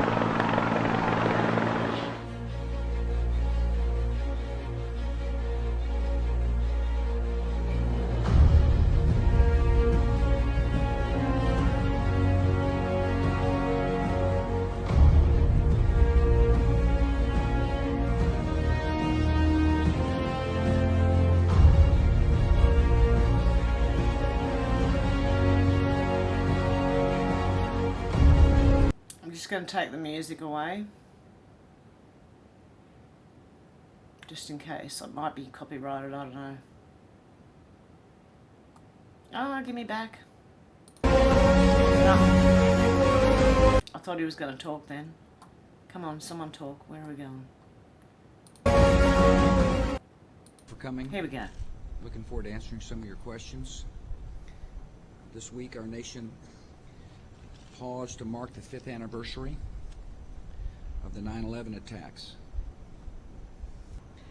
The information that the Central Intelligence Agency has obtained by questioning men like Khalid Sheikh Mohammed has provided valuable information and has helped disrupt terrorist plots, including strikes within the United States. For example, Khalid Sheikh Mohammed described the design of planned attacks on buildings inside the U.S. and how operatives were directed to carry them out. That is valuable information for those of us who have the responsibility to protect the American people. He told us the operatives have been instructed to ensure that the explosives went off at a point that was high enough to prevent people trapped above from escaping. He just said it. He told us the operatives have been instructed to ensure that the explosives went off at a point that was high enough to prevent people trapped above from escaping. I think he realised after he said it, because he paused a few times. Part 20, Predictive Programming and Symbolism. How many coincidences before it's mathematically impossible? We all know that the establishment in Hollywood must tell us their plans through subliminal messages. Now, while some coincidences do actually exist, what happens when there are too many to the point you just admit to yourself it's no longer a coincidence? Is there a number? How does one know rather it's a conspiracy, or are they simply wanting to believe something so bad it must be true? Let's explore the predictive programming of 9/11. If you want to watch a video on the predictive programming of 9/11, I believe Wheezy just did one on Rockfin this morning. Planes and War Games said, how is it that the most powerful military air defence system on the planet was caught off guard during a terrorist attack that they trained for years to prevent, or were they in on it? How could a man in a cave with a satellite phone penetrate the defence of the American military? What's the probability that NORAD would conduct drills, war games of intercepting hijacked aircraft on the same day where terrorists hijacked aircraft? Look, always, you know the drills that they have? Always stay away from those areas, because drills normally go live. It's happened way too much to be a coincidence. It's happened here in Australia. It's happened in America. It's happened in the UK. So anytime they're having a drill or something happens, look for a drill right beforehand. It always happens. Just something I've noticed over the years. Part 22, a deeper look. From crisis actors to bush reading pet goat to children. Plane, hit, steal, kite, must. To no real evidence of the hijackers boarding the planes to thermite at ground zero to officials planting and tampering with evidence to the confiscation of all video footage to Bush's brothers being head of security for the towers, to the Saudi connections, to a man in a cave being blamed for all this, to finding a passport intact from an enraging ball of fire? Is it still possible to believe the official story? How can so many people simply ignore obvious questions? Do they want to know the truth, or is comfortable seat more rewarding? Firemen and law enforcement testimonies of bombs, molten steel and controlled demolition. There's 4 links here, plus a video. Part 23, the goal. The events of 9/11 changed America. It introduced the Patriot Act 1 and 2 and established the Department of Homeland Security, and used to pass Military Commissions Act to remove habeas corpus, set the events to invade Iraq and Afghanistan, made domestic surveillance legal, created the TSA and introduced the National Defence Authorisation Act, and you're paying for it. The events of 9/11 were the beginning stages of something known as grey state, where liberty is removed through threats of law and society breaks down into civil unrest, all in the guise of the war on terror. Part 24, the conclusion and reality. After 22 years of studying 9/11 and looking at the evidence, this person has come to the conclusion there were no hijacked planes or boogeymen in a cave who set up these events, but rather a very sinister plan to murder 3,000 Americans, then hundreds of thousands in following wars to pursue the agenda of a secret society that infiltrated our nation centuries ago to further a political agenda to remove our liberties one false flag at a time. The evidence is there if you're willing to look. The reality is this is a war between good and evil, yet many could never comprehend because it's designed that way. But people are waking up to this fact like never before. So put on your armour of God and welcome to the war. 25 goals of the Illuminati in this one. Part 25, dedication. Thank you for watching this thread brought to you by Punished Dem 1776 and Elizabeth P. Dove. This thread is dedicated to victims and families of 9/11 as well as emergency personnel, firemen and law enforcement, and to William Cooper who warned us of everything that happened. I hope this thread enlightens you and gives you hope to understand what we're dealing with. Nevertheless, you should always do your own research and never believe someone else out of sheer emotion. I agree. Listen to everyone, read everything, believe nothing unless you can prove it in your own research. William Cooper. There you go. Additional sources, there's all these sources. Best documentaries, there's a whole lot. That is a lot of work. And well done. And that one deserves to be shared. In fact, actually, hang on one sec. Let me see if I can put this, just give me the camera for a minute, in my ugly face, and put it down in the comments. So if anyone wants to have a look at that, you should be able to click on that and go and have a look. Have we got anything else in here?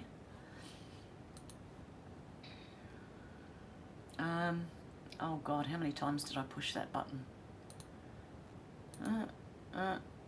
Back. What I've done is I've shared one of the posts lower down. So if you click on that link that I've shared in the comments, scroll up, because that was one of the, I'll see if I can get to the beginning of it, because I must have clicked on so many read mores.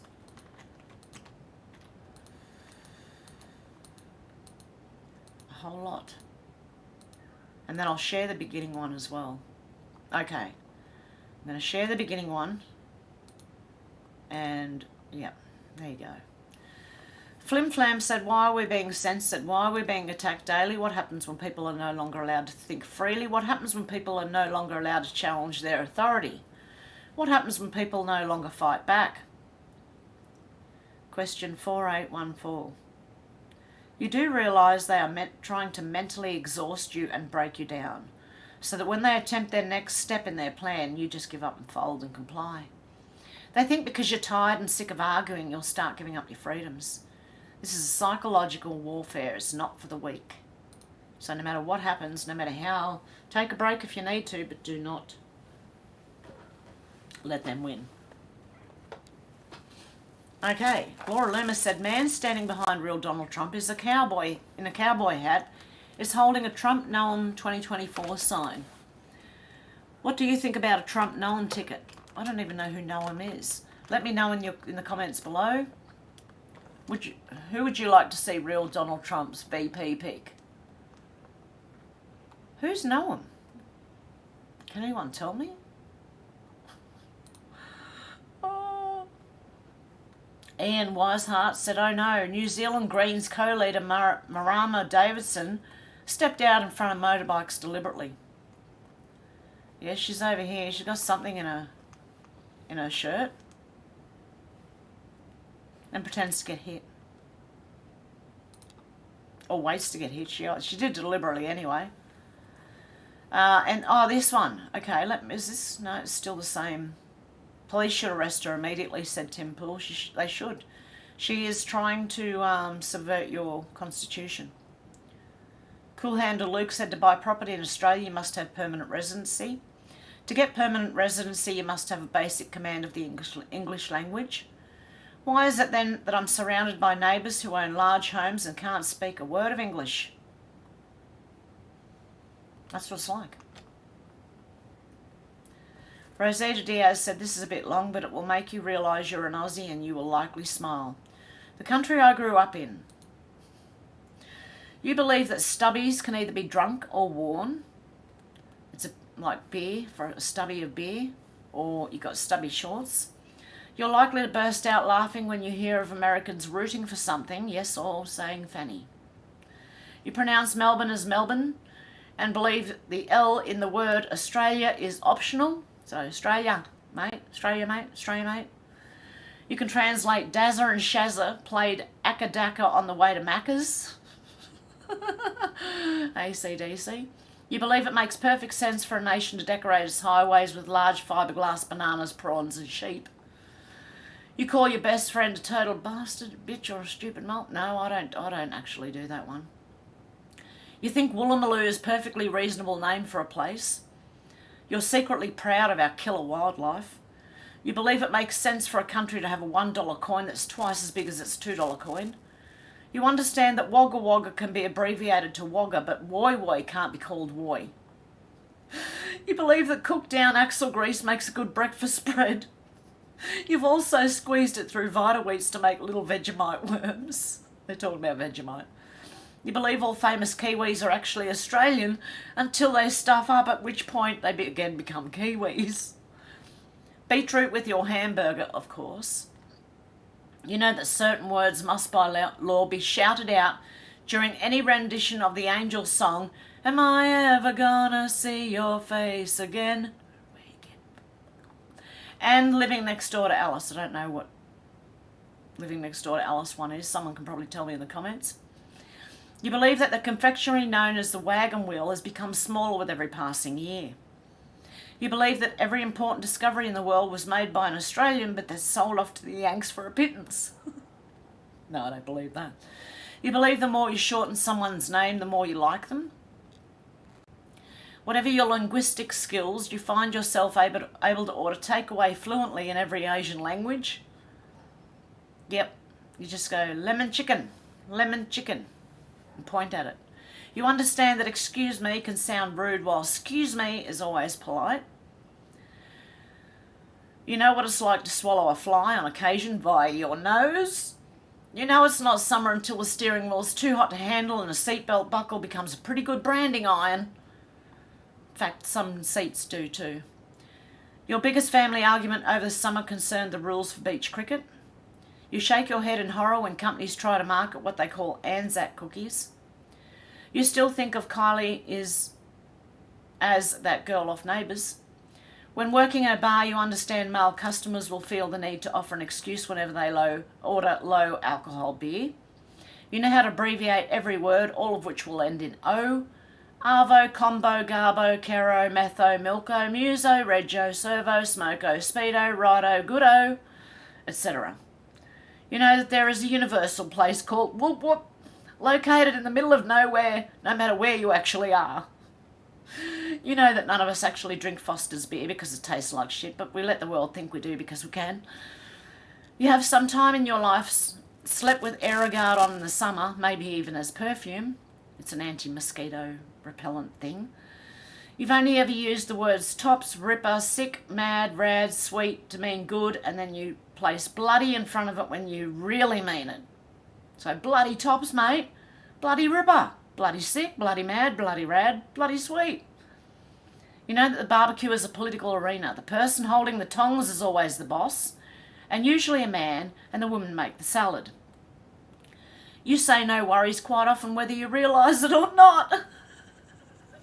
That's me. You understand what no fucking worries means? No whacking furries? Sorry. Did I just say that? You've drank your tea, coffee, Milo through a Tim Tam. You own a Bond's Chesty in several different colours. Some people call them wife beaters. I don't know why. You know that roux meat tastes pretty good, but not as good as barramundi or a meat pie. You put dead horse on everything. You know thongs can be worn on your feet or as underwear. You know that some people pronounce Australia like Straya, and that's okay. I just realised I'm not showing the screen, am I? Sorry, that was a whole post there. Oh dear. Brian Cates, political columnist, said you cannot show people the awful truth until they're ready to see it. If you do not prepare the ground adequately, the shock of seeing the awful truth will actually cause them to turn on you and fight you to protect what you are trying to save them from. It would be to doom them and their children and their children's children forever and ever, time without end. It had to be this way. And General Mike Flynn said you have an enduring spirit and always keep in mind in prayer we are saved even though we cannot see what it is. That's called faith. With reason we can see and test it because we can see and touch it. Faith and hope are things you cannot see. You need to trust that one. Where is it? You need to trust that one day you will see. Hold faith close and it will happen. Because who prays for what he can see? We pray for what we cannot see. We pray for something we need, good health, safety, security from bad things, etc. If we pray for what we do not see, we will eagerly await for it with an enduring spirit. That's what I sense in you, and that's what I see in many people I cross paths with today. Prayer is the most powerful weapon, and we need to use it more often. It'll get us through the most challenging of times. There you go. I like both of them. Okay, I've got to go back one more. A Delta. Trump Delta. I don't know if I trust that person. Real Ben said so. ADL being exposed as being the degenerate Marxist organisation that it is. Barack Obama being exposed as a crack-smoking homosexual that he is. Joe Biden being exposed as a brain-dead pedo that he is. Everything about COVID, from masks to vaccines to lockdowns, is being exposed as a fraud that was. WF is now universally hated by everyone to the political right of Stalin. The establishment is taking L's daily and I'm here for it. Let's effing go. I agree, Real Ben. Oh, Alex Soros vows to eradicate conservatives from the internet. I'm 100 times worse than my dad. You know what you can do, little man? He looks like a little better male, doesn't he? Little better male can go and shove up his clacker. General Mike Flynn said, "Hey Joe Rogan, it's about effing time that you get it. The greatest reset and the Great Reset is the World Economic Forum leadership's plan to rule the world," because apparently he didn't know. Joe Rogan's stunned by Great Reset video played live on show. Well, the rest of us seen it years ago. Darren Grimes said 2 Channel migrants who attacked police on a French beach have been jailed.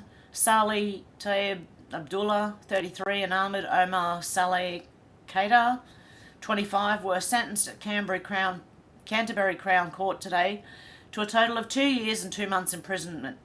So they become the British taxpayers' problem. What a sick joke this farce is. And now you're paying for them to be fed and housed in a prison.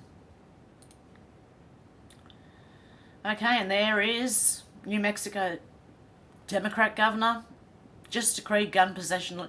You know what? The cops are saying they're not going to enforce it.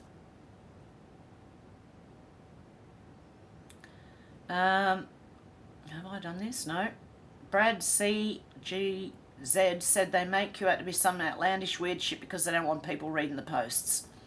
Truth is, they were pretty straightforward and forced people to consider concepts we would never have before. For example, who audits the billions paid for war? Seems pretty relevant now, doesn't it? After 9/11, I proudly supported kicking terrorists' ass overseas. I didn't give it much thought. Past that.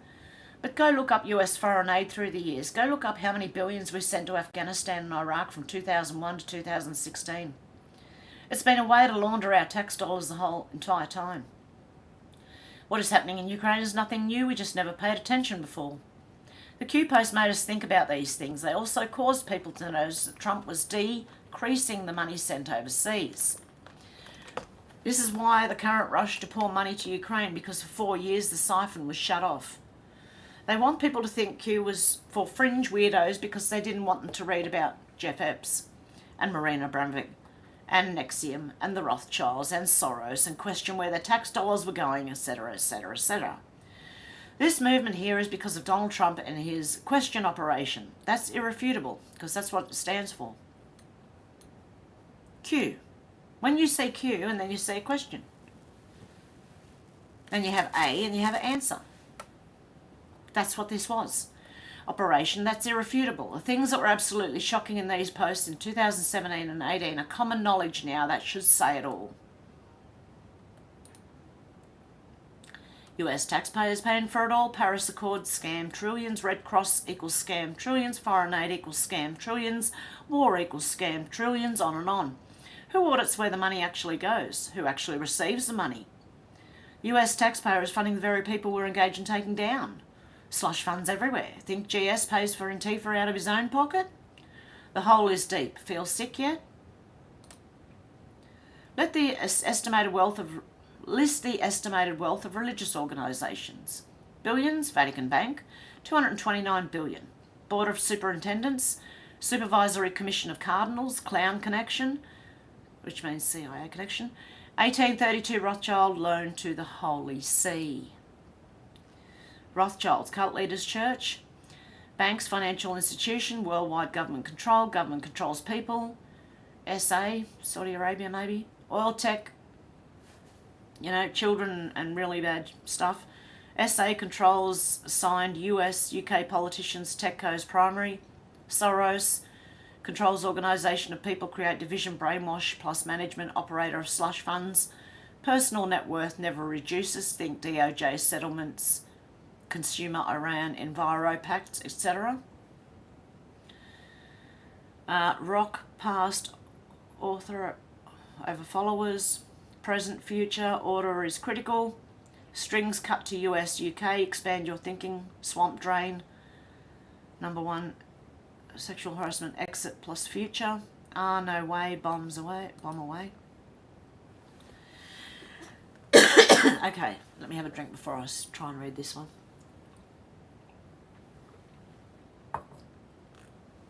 Hard to swallow. Important to progress. Who are the puppet masters? House of Sods, 6+++, 4 trillion. Rothschild, 6++, 2 trillion plus. Soros, 6+, 1 trillion plus. Focus on above 3.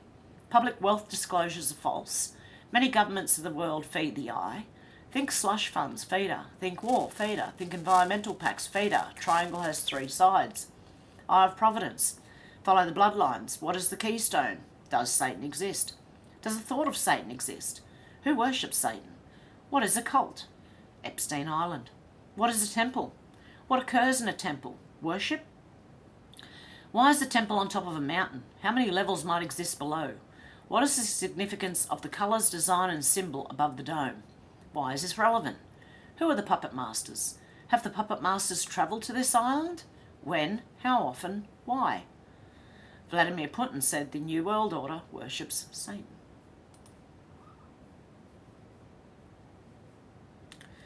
Yeah, facts. If you're a real researcher of truth, then you'll have no problem going through a few posts, especially if you struggle understanding the modern geopolitical chessboard.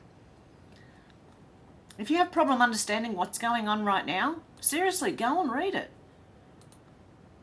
It is the letter, the question letter, right? anon.pub. That's all you need to type in.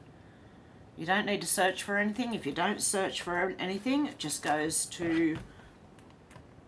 Hang on, let me...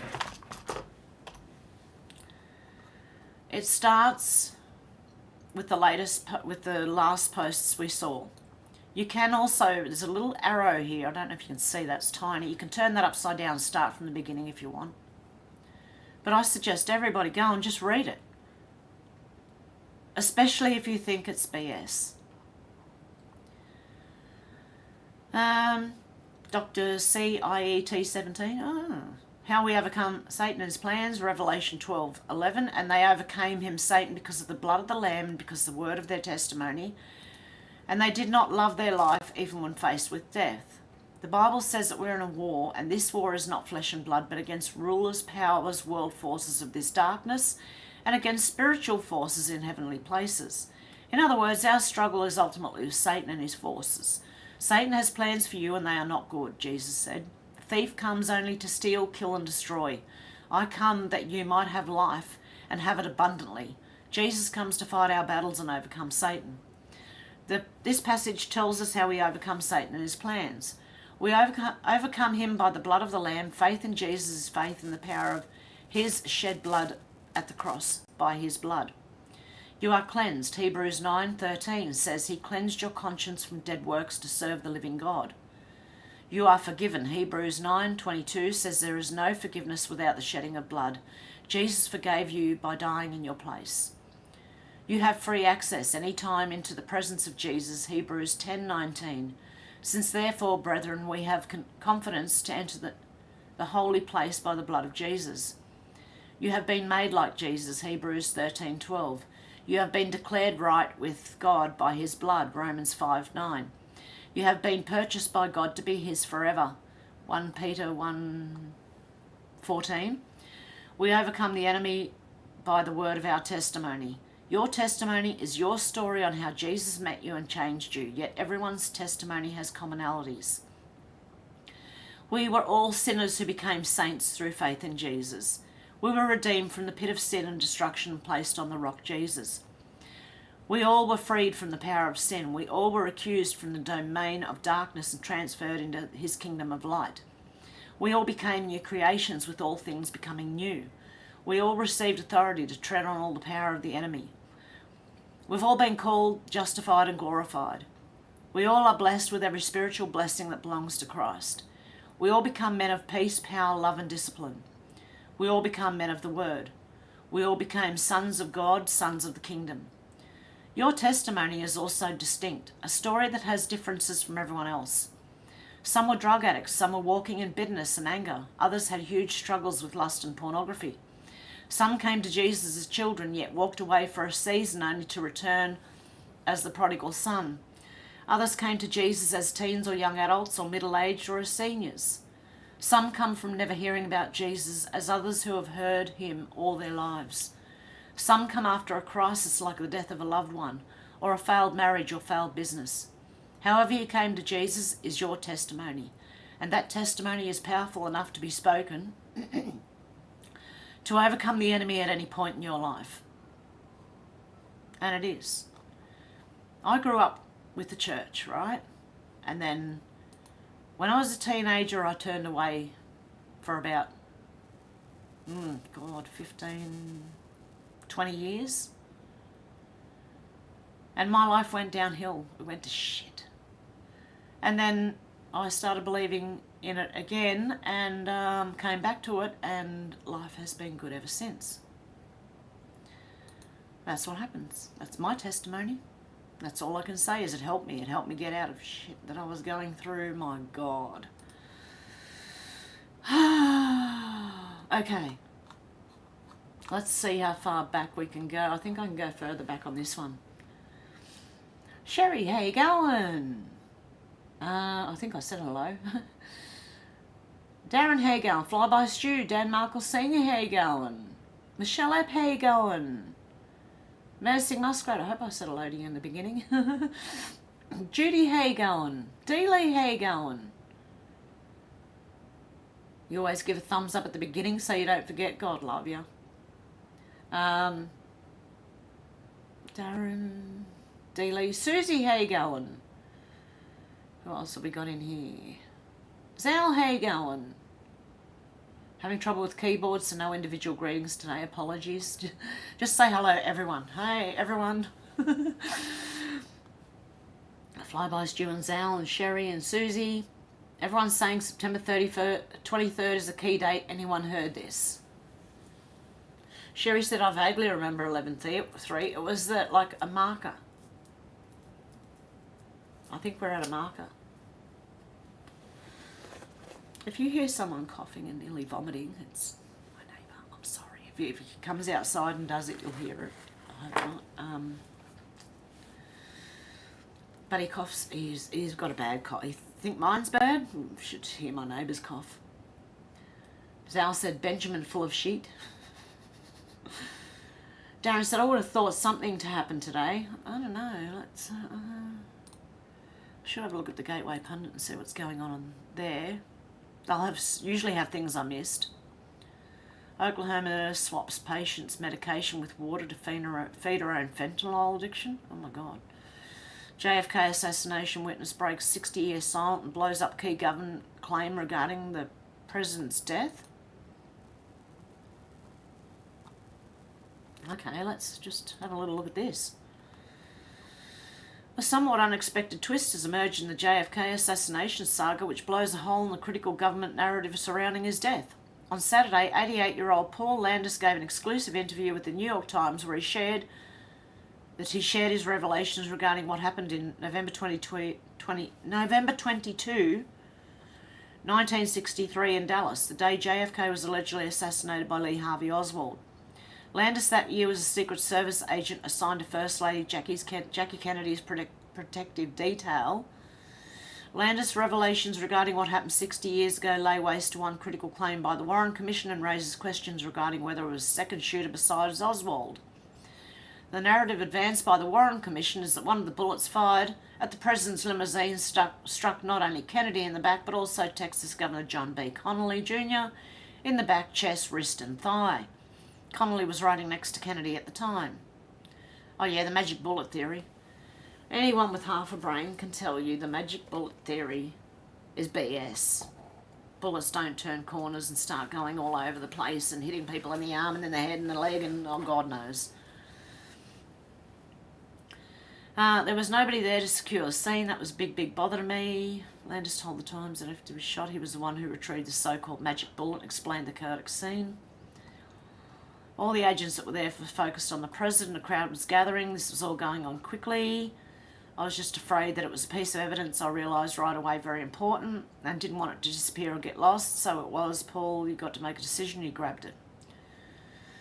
According to Landis, there was nothing magical about the bullet. He said that the bullet struck Kennedy in the back but was uncharged and popped back out before the president's body was removed from the limo. It never touched Connally. Landis went on to tell the Times that while he had always viewed Oswald as the lone gunman, he's no longer sure. Really? It took you this long? I don't know. At this point, I'm beginning to doubt myself now. I begin to wonder. James Robinault, a Cleveland-based lawyer and author of 4 books on American history, told the Times that Landis' revelations indeed opened the possibility of a second shooter and more. If the bullet we know as the magical pristine bullet stopped at President Kennedy's back, it means that the central thesis of the Warrens report, the single bullet theory, is wrong. Robert F. Kennedy Jr., a nephew of the 35 president, Democratic presidential candidate, proclaimed the magic bullet theory dead in response to a new witness testimony, along with the idea that a single person murdered JFK. The magic bullet theory is now dead. This preposterous construction has served as the mainstay of the theory that a single shooter murdered President Kennedy since the Warren Commission advanced it 60 years ago under the direction of the former CIA Director Allen Dulles, whom my uncle fired.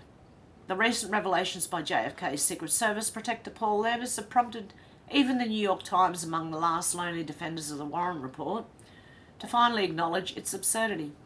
And that's about all there's there. Doesn't tell us much more. ABC's John Carl slams Bidenomics, admits majority of Democrats don't want Joe Biden. That's how you know Michelle's coming in. Here we go. Minnesota begins process for issuing driver's licenses to 81,000 illegal aliens.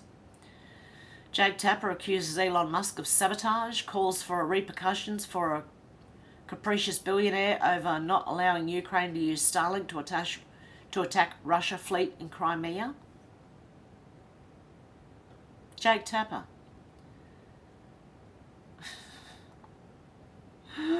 Over not allowing Ukraine to use Starlink to attack Russia. CBS anchor asked Kamala Harris, are you taking the threat of a second Trump president seriously enough? Oh, she's got no idea, this woman here. Teachers who refuse COVID shots must be reinstated with back pay. Rules state, oh, see, hold out, it's worth it. It might hurt you at the time, but later on it'll be worth it. After nasty WSJ hit piece on his age, President Trump challenges Joe Biden, Rupert Murdoch, his sons, and WSJ bigwigs to mental acuity tests. I'd like to see that. Oh, Fauci can stick it up his rear. Recommends that masks could return. Yeah, you know what you can do. Didn't do it last time. Not doing it this time. We'll never do it. President Trump goes off on slime balls. Wiseman and Eisen? FBI whistleblower Kyle Seraphin hosts live Twitter space with the framed Proud Boys at 7 p.m. before transfer to maximum security gag order. Return of... Okay, what's this say? Return of this shit. One way to be prepared. Do not do this.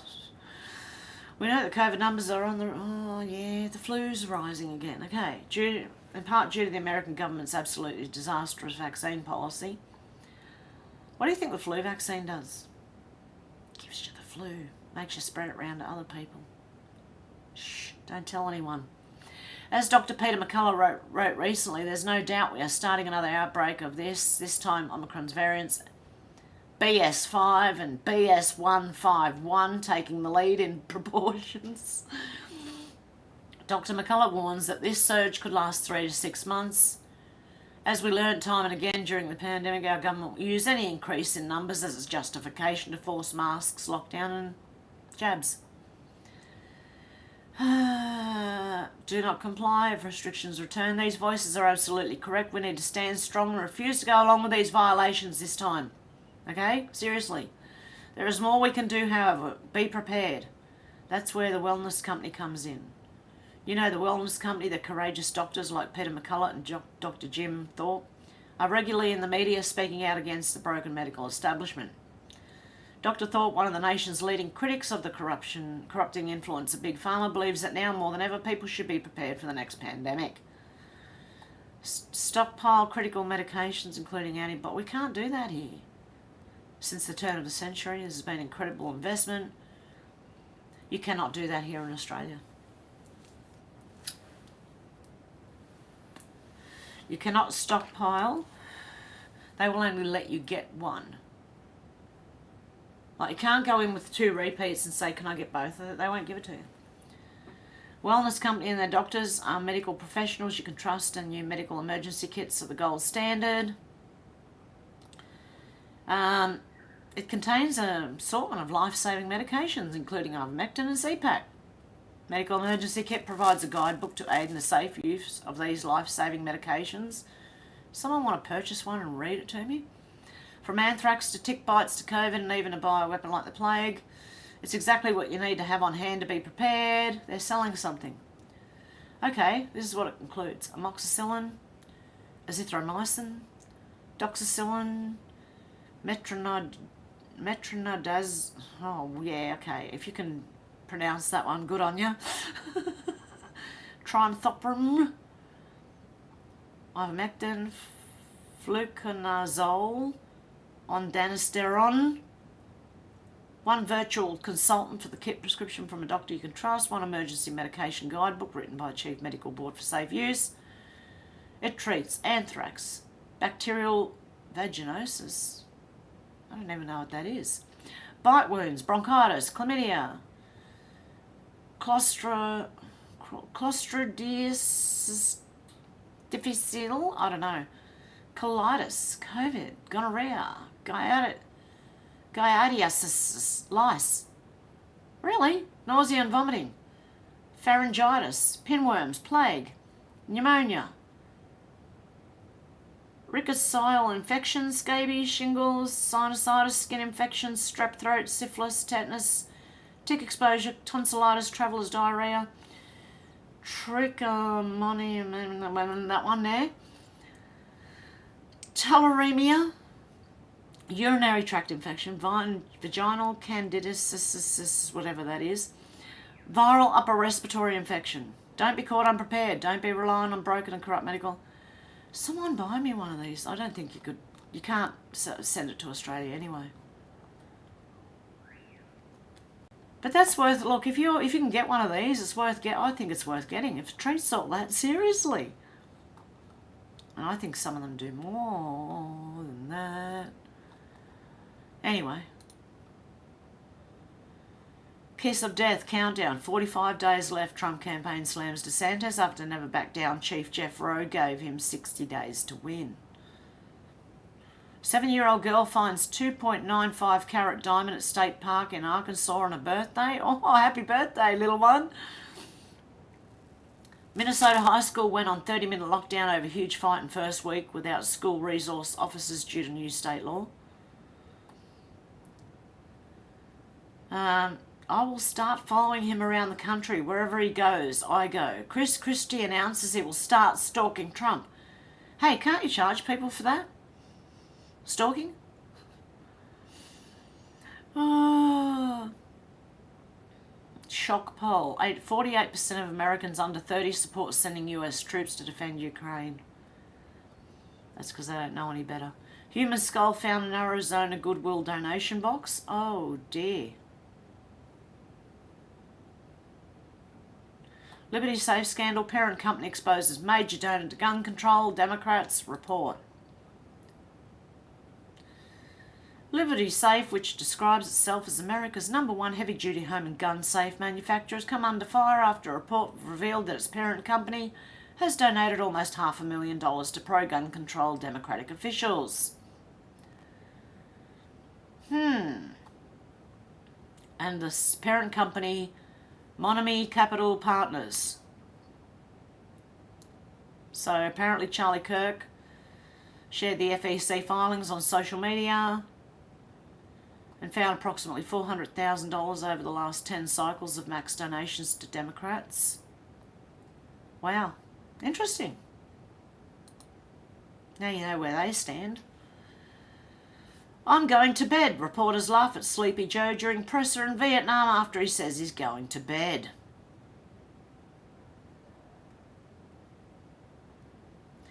Biden goes off script. Global warming going above 1.5 degrees in the next 2010 years is more frightening than nuclear war. Really? What would you be more frightened of? Global warming in 2010 years? I just follow my orders here. I ain't calling on you. Joe Biden shouts at reporter during presser in Vietnam. It sounds like an interesting presser. Colorado Democrat Secretary of State calls Trump a liar for saying attempt to keep him off the ballot is a EI. It is. She's a liar. Liar, liar, pants on fire. They're still digging up the charred remains in Maui, and 2,000 kids are missing following historic fire, but Joe Biden focusing on making sure we build a railroad all the way across Africa. Hey Joe, Africa's not your country. But I'm pretty sure you're in charge of, like, Hawaii still. He's still the president, is he? I don't know. Oh, I wish he wasn't. Loudoun County dad pardoned by Governor Youngkin after facing charges for speaking out at a school board meeting on daughter's bathroom assault. Joe Biden gets distracted, bends down to fiddle with something, then walks out of camera frame while he's being asked a question in Vietnam. Okay, that does sound like an interesting presser. Joe Biden opens remarks in Vietnam, cracking joke about Vietnam War movie and calling it a song. Oh my God. Missouri Supreme Court to decide if state can block Planned Parenthood from taxpayer-funded Medicaid reimbursements. They should be. Flashback. NM Governor Michelle Grisham caught using taxpayer money to pay for her groceries, whiskey and tequila. And Democrats governor, the one who wanted the gun control, facing calls of impeachment from Elon Musk after attack on 2A. Kevin Spacey's plotting a Hollywood comeback. Oh God. I'll never watch anything he's in. How about you? National Association for Gun Rights files lawsuits against New Mexico governor over emergency order banning firearms. Good ruling with respect to our appeal. Curry Lake attorney Kurt Olson commends judge ruling Maricopa County election procedure as unlawful. Lake to appeal ruling and stolen EL. Mumbling feeble Joe Biden continues to dilapidate US leadership as G20 heads of state have to show him where to sit, and weak statement does not condemn Russia over Ukraine war. What about condemning Ukraine over Ukraine war? How about they start condemning the people? Like the people in charge, I mean. Okay. Darren said, I would have thought something to happen today. Sal said, Big Mike didn't like the chef's serving size when he found him giving serve to Barack, so he ended up dead. Sal said, in her view. Darren said, so you can have all the freedom you want, but not if I say so. Stu, how you going? Well, hello all. The commissioner said to Andrews that Congress and the states were going to be looking at our government to implement the findings. Hint, hint, hint, it's on YouTube. Zal said she is only a lower minion too. Sherry said, I heard that, Susie. Fantine money collapse, I think, and other good things, only for a reason, fall, then good things in December, Mr. T return. Whoa, it just jumped. I jumped hard. Okay, this is where I can get back to. Oh, yep, I'm back to where I was. Susie said 2,300 children missing from Lahaina and no one has come forward to demand answers. They are saying this was the main reason for the fire, so they could grab the kids. It wouldn't surprise me. I'd say that and a smart city would be the two main reasons they would do that. Zal said this is a major change due in November, folks. Menacing Muskrat said New Mexico. Okay, thank you, Menacing Muskrat. Susie said, Sherry, things are changing daily. I think plans on both sides aren't going to plan. I can't believe what I'm seeing. Flubber Stew said, Obama is a nonce. Susie said, Zal, what are you hearing? Darren said, it's a crap toilet. In the middle of town, you just got this toilet sitting there. A Faraday toilet, they called it. Watch everyone chuck their phones and that in if something's coming, or jump in there themselves. Menacing Muskrat says, Zal, I have between September the 5th and October 31st. Susie said they need to provide mobile showers for people like they have in Europe. Darren said they wanted the migrants. Zal said that's when it starts, Muskrat. Susie said, Muskrat, what do you see happening? Dealey said, why do we have to do all that to support illegals? Who says? Dan Markle Sr. said, already gone. Menacing Muskrat said, also got, remember the 5th of November. Zal said, total shutdown of the world and an evolution of ourselves back to our original state. Zal said, what's this lefty whinging about? Darren said 5th of November commemorates an attempt to bring down the British Parliament. Commemorates. Sal said the culmination of this shift event will be the dropping of frequency fence around our world. It has been controlled demolition and events. Hev is showing us all part of the stage play. Mercy Muskrat said Darren Booker, Guy Fawkes Day. Pat said New York is finished, just what they want. Hey Pat, how you going? Darren said yes, Muskrat, poor Fawkes. Susie said my next door neighbour is called What Tyler. Wonder if he's in on this. Mercy Muskrat said Guy Fawkes Night, also known as Guy Fawkes Day, bonfire night and fireworks night, is an annual commemoration observed on 5th of November, primarily in Great Britain, involving bonfires and fireworks displays. Susie said, why don't we all just go down to the slaughtered lamb for a pint? Yeah, there's actually a place called that, a pub called that, isn't there? Some pubs have some weird names. Darren said yes, Muskrat, because of the plot to with the government.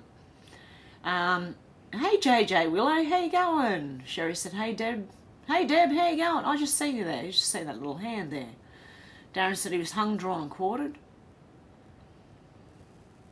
Mercy Muskrat said, yep, that's a roundhouse kick, thank you. I thought it was. Susie said that guy punching with the beard looks like Dave Navarro. Darren said the bio, she said she was screaming at the monkeys in 68. They were a TV show band. Sherry said nice roundhouse there.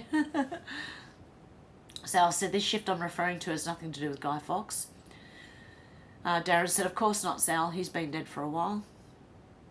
Mercy Muskrat said tomorrow is 9/11. Yep, it's 9/11 here today in Australia, but it happened on the 12th in Australia, which was the 9/11 in the US, because that's the day I woke up. So it would be tomorrow morning, how many years ago, that I woke up and went, what the fuck's going on here? And it sat me down on my ass, it did. Susie said, Zal and Muskrat, are you talking about whether nuclear or godly event? Mercy Muskrat said there are 3 alleged to be Hitler's daughters. No, the 3, yes, they were too, Menacing Muskrat, you're right. Zal said it's a sky event everyone will see, Susie. Menacing Muskrat said I got soul or something. Darren said whoever's daughters they are, they're evil. Susie said, Zal, that's even predicted in the Mayan prophecies, or Marian prophecies, going back 500 years. Zal said, be careful of the false light pushing solar flash and renewed economic and caring Uncle Galactic Federation BS. Yes, I agree, Zal. Be very wary of a Galactic Federation thing, seriously. I know a lot of people believe in it, and I'm sorry if you do, I don't believe in it. Menacing Muskrat said Darren Booker all placed in powerful positions just like Ghislaine Maxwell's sisters. Sal said, yes, well, it's about to happen, Susie. Those in power, like the Big Don, know all about it. Menacing Muskrat said the real revelation sign's going to appear in September. Susie said, I think the red heifer ashes have already been collected. Menacing Muskrat's put the Revelation 12 signs of reborn. Don't look up. Fascinating watch. Susie said September the 23rd is the date that keeps coming up. Menacing Muskrat said they were bred in Texas and have been sent to Israel. Sal said there's still a few things that have to happen energetically and event-wise on the world stage before the frequency fence is dropped and the dome will be lifted. We don't live on a ball like that, like they say. Menacing Muskrat said Silverstein said to pull it, and they did. Hey, Nisa Glover, how you going? Everyone's saying hello. Menacing said one determined cat, lol, Bella or Mr. G? Oh, it's Bella. She was very determined to get inside.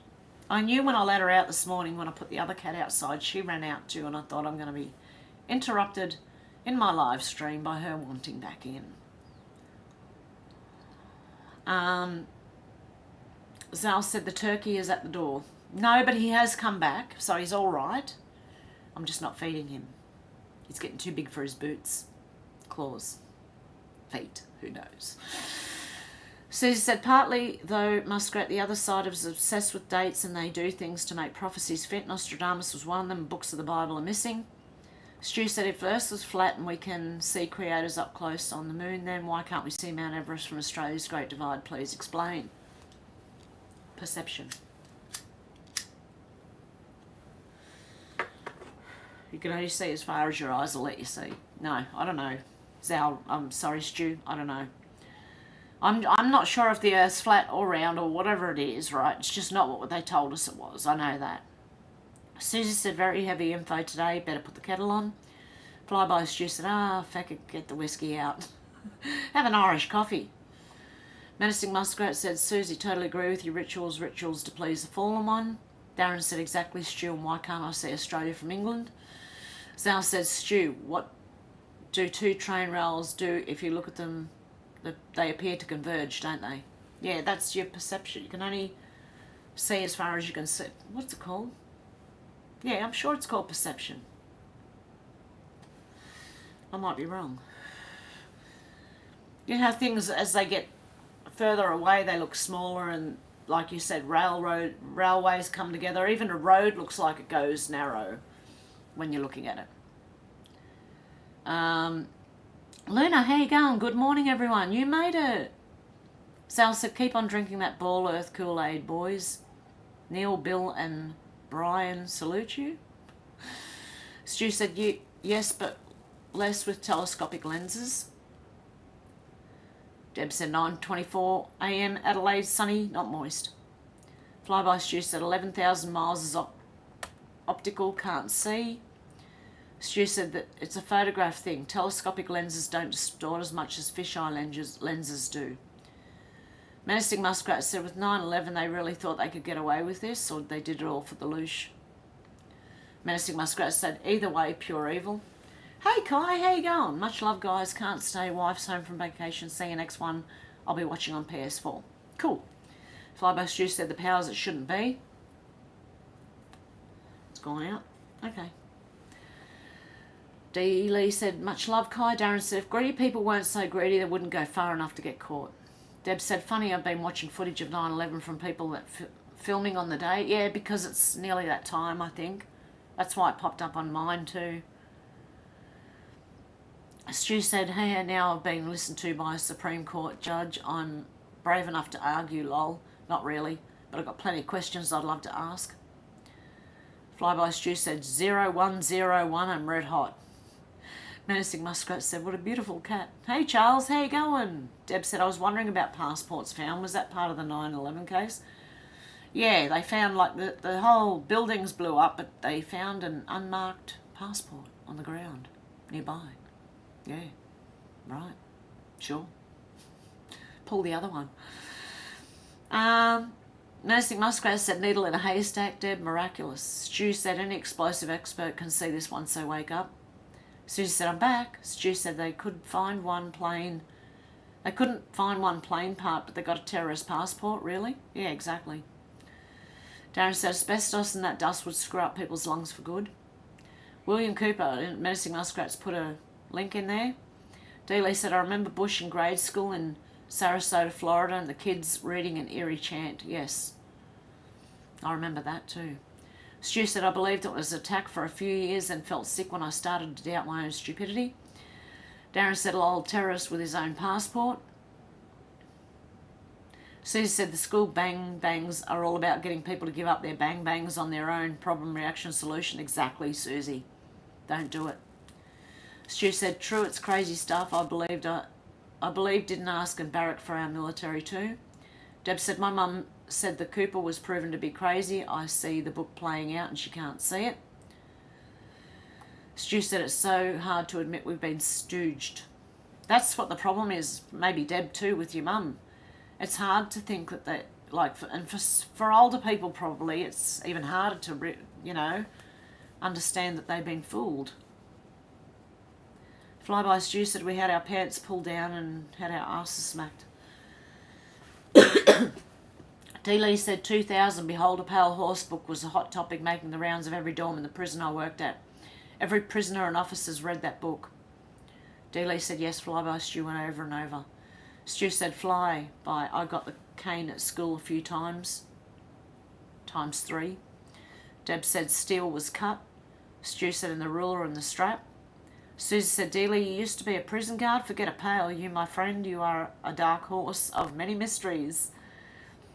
Flyby Stu said, we had a friendly equivalent flip-flop. Stu said, satanic weirdo is Bush Jr. Susie said, someone tells joke, no Alex today, and the topics are too scary. Dealey said, well, thank you, Susie. I never feared the prisoners. I always had to beware of my co-workers. Pat said, some say it was missile fired from a sub in the water. Robin said, hey, Robin, how you going? Menacing Muskrat said, knock, knock. Dealey said, hello, Robin. Stu said, 2 of my cousins worked in prisons. One psych nurse, Pentridge, the other worked at Etna Creek. Stu said, who's there? 2 Menacing Muskrats, knock, knock. Menacing Muskrat said, ketchup. Did anyone say ketchup who? Get it? Ketchup who? Okay. I did that one myself. I haven't even got to that part yet. So there you go. Robin said, hey Bella, meow meow. Susie said, Dealey, so was it a women's prison or jail? They don't have women guard in men's prisons, or do they? And why were the other guards a problem? Susie said, everything I know about from prison comes from Prisoner of Cell Block H and Orange is the New Black. I remember Prisoner. Does anyone remember Prisoner, the Australian show? Is that what you're talking about? Prisoner of Cell Block H? I don't know. You used to give me roses. I wish you could again. But that was on the outside, and things are different then. I don't know. I'm interested to know if anyone watched Prisoner, the Australian show. Stu said the real tragedy was at Tirana, the kids' prison, so sad. Menacing Muskrat said, what has 4 letters and gets shorter? Pat said life. Menacing Muskrat said no, Pat. Stu said, Pat, you're a genius. Zal said, hello, pussycat. Oh. Sorry, it just reminded me of that song. Darren said, my suggestion was not family safe. Stu Warren said Tucker. Pat said, thanks, Stu. Robin said, Nolan is the governor of South Dakota. Oh, okay, thank you. Dealey said, Susie, medium security prison, all male. I was from the area, so I was an outsider, not in the clique. They constantly tried to set me up. Plus, they were all swingers and had group things going on. In the prison or outside the prison? Either way, it's weird. Robin said, Christy Nolan. Okay. Stu said, can't think of anything. Muskrat, please, please, please. Menacing Muskrat said, answer shorter. Dealey said, Susie was not from area 1 hour drive away. Flyby said, where's Alex? No, she's probably, you never know. She might have an appointment or just tired, or it's okay. She'll catch up. Susie said, our Canadian beer bottles used to be called Stubbies before Molson changed them for the long neck ones. Yeah, exactly. Stu said, Smokey, living next door to Alan. Stu said, Alan Bond. Deb said, I do hope Alex as well. Stu said, like the where you wheelie bin joke, very racist. Were you wheelie? Flyby Stu said, Alex, who the bleep is Alex? Alice, who the bleep is Alice? Alice. There's a song, living next door to Alice. I can't remember the tune, so I won't sing it. What are Anzac cookies? Okay. The Anzacs that went to fight on World War II, I don't know. And they made cookies for them, and they call them Anzac cookies, and they're, I don't know. Really? I don't know. I can honestly say I got no idea. Anzac cookies are like got rolled oats, and they're pretty delicious actually. They're pretty buttery and makes your mouth water. Deb said, so funny but all true. Menacing Muskrat said, just like Bud Light. Stu said, Rodney Roode, or was it Kevin Bloody Wilson? Remember them? Oh my God. Flyby Stu said, red, red wine. Menacing Muskrat said, it's awesome, Heaven said. Pat said, well done, Hev. What did I do? I can't remember. Stu said, the blue Bond singlets are the wife beaters. Yeah, apparently the blue ones.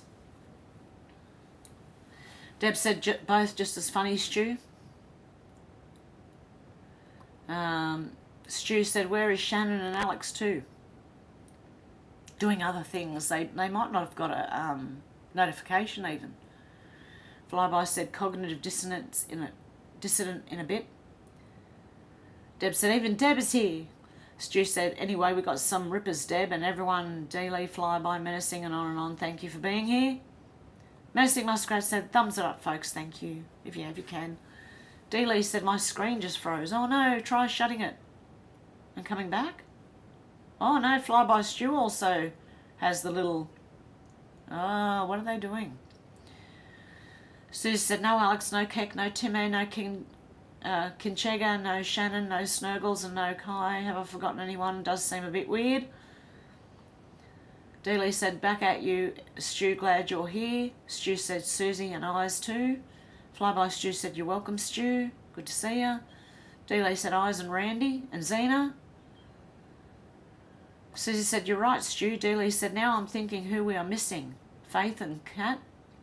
Yep. Stu said, David Morgan. Susie said, George isn't here either. Deb said, it's nice to know we are missed. Loving family.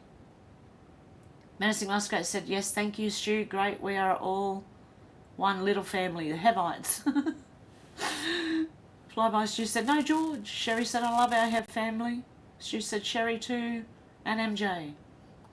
Menacing Muskrat said, Ephesians, for we wrestle not against flesh and blood, but against principalities, against powers, against the rulers of the darkness of this world, against spiritual wickedness in high places. Pat said, Morocco having earthquakes, which a lot of these places having disasters will be built in smart cities. Mob Rat Hunter, how you going? Stu said, smart cities, devolution for sure. Devolution, whatever you want to call it. Susie said, Deb, it feels like family here, the fam you should have had. I'm surrounded by rude, crazy, demanding know-it-alls that in the end are all asleep. It's pathetic. They don't want to get it. Menacing Muskrat said, Pat, that was a whopper of an earthquake, 6.9 magnitude, still have aftershocks. Really? D-Lee said, Danny and out to lunch and Geoloft. Yes. D-Lee said, and David too. D-Lee said, for all the missing we notice, hope all is well, much love to you all. Stu said, well, you're needed by them, Susie, like the leader of the pack, it's lonely at the top. Deb said, yes, it's hard being around people not on the same page. Flyby said, Susie, my neighbours are absolutely shocking, heads that far in the sand. Oh, by the way, I don't have to do anything to the sign. Remember I was telling everyone that a lady across the road has a yes, vote yes sign in her front garden. Vote yes to the voice. I was thinking what I could do. I don't have to do anything. The storms did it all the other day. It's now bent over and nearly ruined. God will do it. I don't need to do anything. Karma will do it. God will do it. Xenotron said, hey, good morning, everyone. Better late than never. Hope everyone's well. Deb said, hey, Zena, how you going? Flyby Stu said, my birthday, 22nd, 11. Ooh, coming up. Xena said, so what are we going to do about Lee Harvey Oswald totally smashes their house of cards? Xenotron said, cool birthday, Stu. And hey, Menacing, how you doing? Susie said, Stu, it's tricky with neighbours because even though it's they that don't know what's going on, if you try to talk to them about the littlest thing, they turn on you without getting all the facts. And they don't believe you anyway when you tell them. Flyby Stu said, Xena just seating you all for the birthday bash. Menacing said, we're doing fine, surrounded by forest fires, super smoky. Oh, still up there. Really, Menacing? Oh. Deb said, hello, Menacing, I still can't see you. Xenotron said, have you got it on top chat or live chat, Deb? Xena said, I preferred it when COVID used to be called the flu. Susie said, so Deb, you're turning 20, right? Xena said, all the sniffles. Pat said, just say no to everything. Yeah, that's what I'm doing. No. No. Anything they suggest, no. No, thank you. Deb said twice and some, Susie. Flyby Stu said, tell them to F off. Stu said, got a message from the Clearance Driver Trust. I'm so proud of our drivers. Just thank them for their submission to the commission too. Heavy stuff, guys. Flyby said, just get enough to survive for a couple of months, be good. Susie said, I live in a country of zombies. The people get in lockstep when they're told to do anything. They are wearing face diapers now. Oh no. Darren said, the fires are fueled by the oxygen in the air. We should reduce the oxygen to save the planet.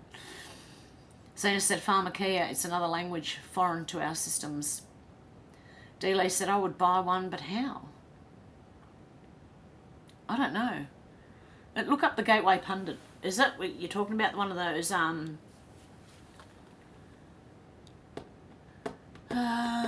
the pack, the medical pack? Is that what you're talking about? Deb said that anything goes in America now. Susie said, my doctor says to prevent the long beer flu symptoms, you need to take the diabetes drug Paxlovid. Beloved. Oh, I don't know. Do you trust your doctor, Susie? Flyby Stu said, anyone want a glass of red wine? Stu said, the commission have show how the government spends our Anzac donation on grants and basically keeps it all for themselves too. Xenotron said, do people actually realise just how big this world is, just how much air is up there? I understand that people believe they have a built-in fence in space and land on a comet travelling at 60,000 miles per hour through the blackness of space. Stu said, beer for me, Stu, but cheers, red wine goes straight to my head. It jumped, so I didn't get the last word. Straight to my... straight to somewhere. It goes straight to somewhere, doesn't it? Oh, Turkey's got a name, Kenny. Okay, I'm back to where I was.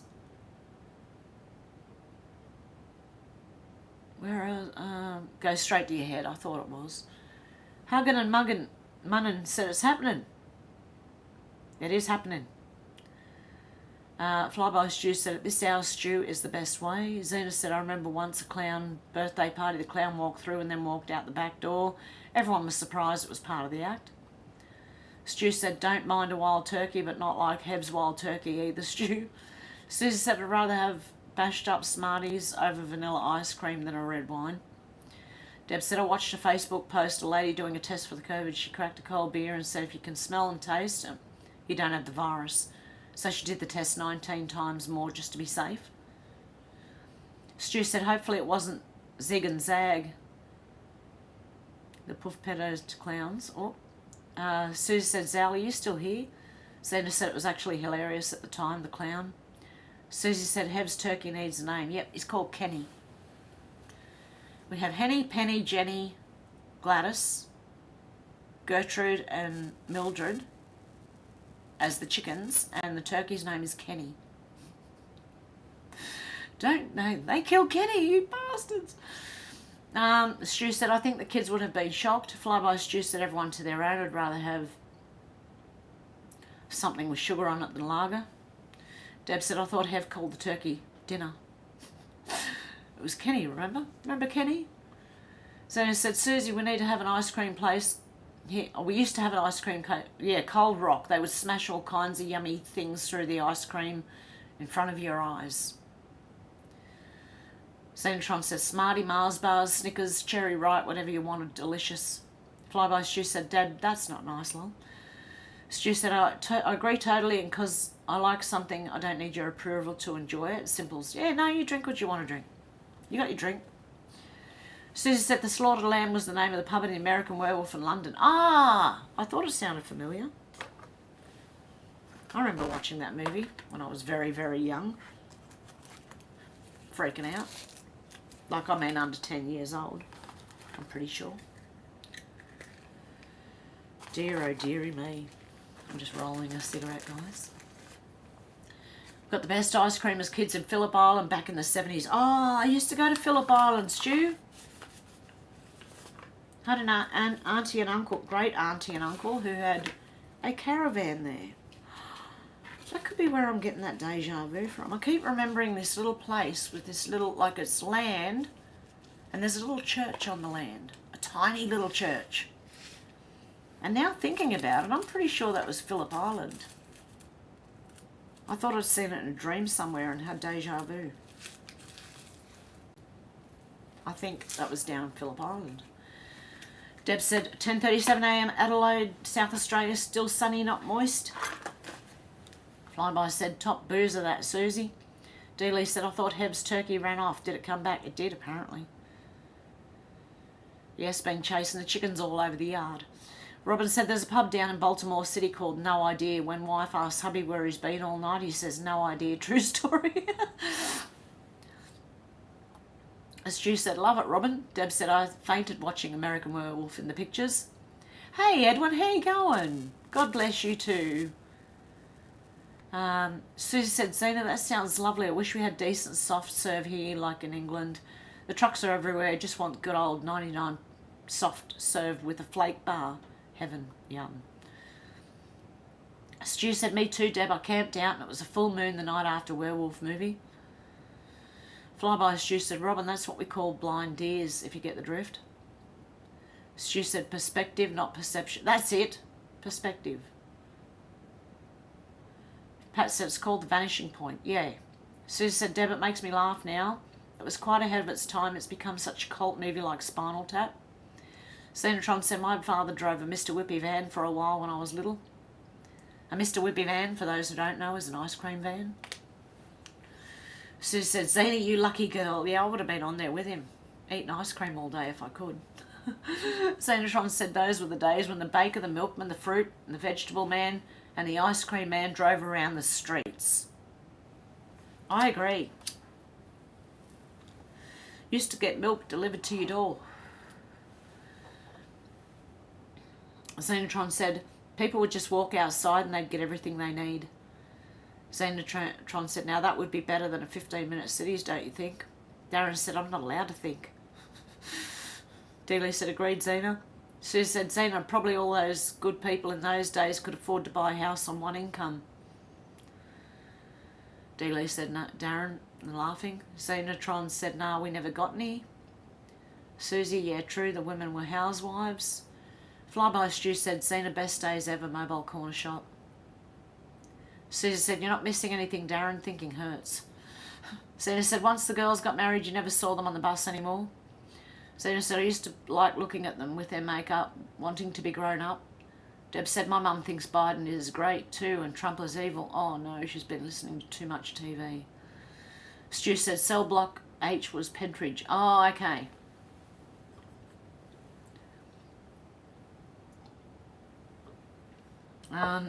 Xenotron said, Deb, my whole extended family are far, far lefties. Really? Oh, intense. Susie said, Xena, can you imagine leaving a baby in a pram outside alone to get fresh air these days? Deb's laughing at me singing the Prisoner song. Xenotron says, Susie, I get worried about people even posting pictures of children on the internet these days. Dealey said, Hev was one of the main characters named B. I remember Cell Block H. Yes, her name was B. Smith.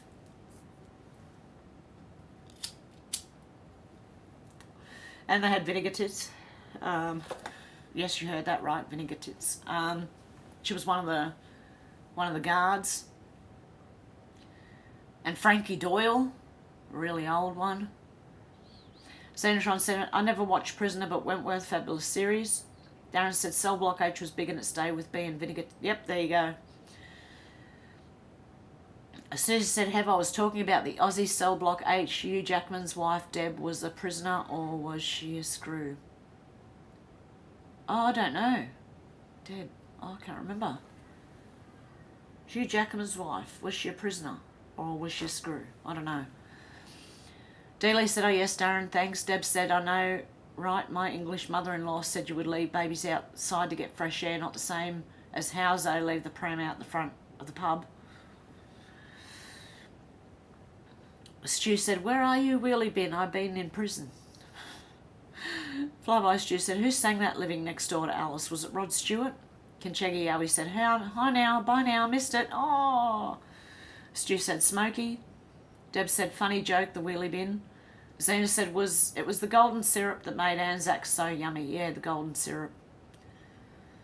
Susie said, Cell Block H was terrifying. I think the prisoners wore dresses and I thought that was surprisingly domestic. Stu said, 24 years just waiting for the chance to tell her how I feel and maybe get a second chance. Zena said, can you even still get golden syrup? Deb said, I can't stop eating Anzac biscuits. If you do a Google search for them, you'll find out what's in them and what they look like.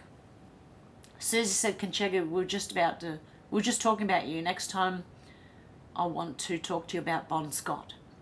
Stu said, I got to get used to not living next door to Alice. Dealey said, to answer your question, Hev, at least 2 times a month my co-workers would have wild parties outside prison, tattoo piercings, and orgies. Wow.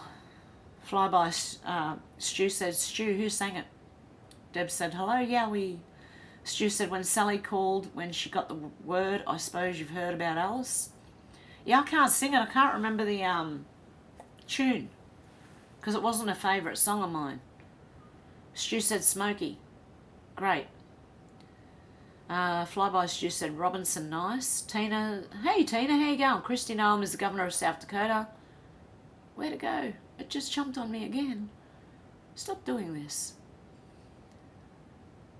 Where am I? Okay. The Governor of South Dakota, she refused to lock down the state during COVID. Oh, well done then. Well done. Stu said, Yowie, my dog mosh pits when I play the drums now. Deb said, I've tried both top chat and all messages. Oh, no. Menacing Muskrat has put a link in for the wildfires in Canada. We're in the far right corner. Hang on.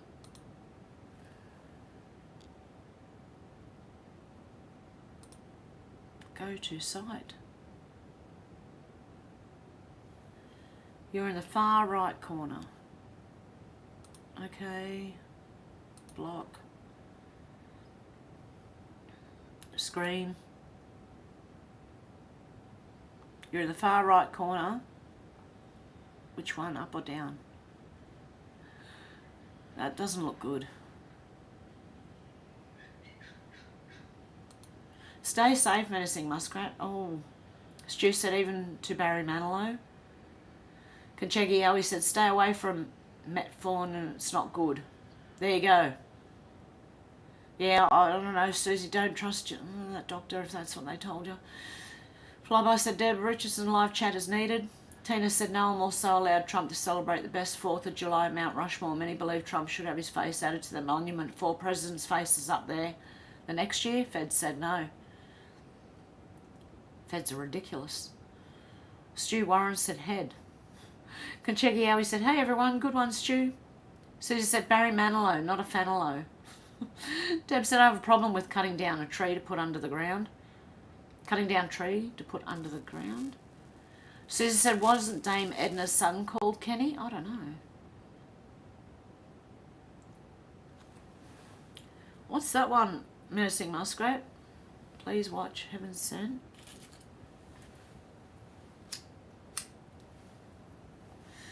Oh, Orvers? No, I don't know. I'll have to come back in and have a look. Hang on. Let me have a look. Breaker, and this will be our sermon of the week for the... Oh, the Revelation 12 signs reborn. Yeah, okay. I got it. Conchega said, Stu, are you putting it out there for the laws of attraction? Laws of attraction? Stu said, no, I don't give a rat's ass, but if I'm SA, I'll have a beer. Conchegi Yowie said, Susie Fraser, Bon Scott. Stu said, I like Black Sabbath too. Deb said, I don't have live chat, no wonder. Conchegi Yowie said, Stu, now you're talking. Heaven and Hell, my favourite album. Stu said, wow, my family were lifetime members of the yacht club at Cowes at Phillip Island and the RSL display, the missile my dad designed for Australis. Wow. Stu said, brother Ronnie James, Dio, White Snake, Van Halen. Dealey said, good old classic rock and roll. Stu said, Islands of Domination, Priest. Conchegi Yowie said, Stu, Ronnie James Dio, I have lots of his stuff from the 50s and 60s. Not a great fan of White Snake nor Van Halen. Deb said, my mum only watches CNN. Oh, that's the problem then. Yes, Menacing Muskrat, Vinegar Tits. That was her name in the show, right? Her name was Vera, and they called her Vinegar Tits. The inmates did. That was an Australian prisoner, female prison show. It was called Prisoner. Yeah, it was a rough. I was watching that when I was like 9 and 10 years old. And now, I've re-looked at it and said, how could my parents let me watch that? Maybe they didn't know what was in it. Pat said, beautiful hot bread delivered by horse and cart. We'd also use the horse's poo for the garden. Oh, lovely. Deb said, vinegar tits means very small boobs.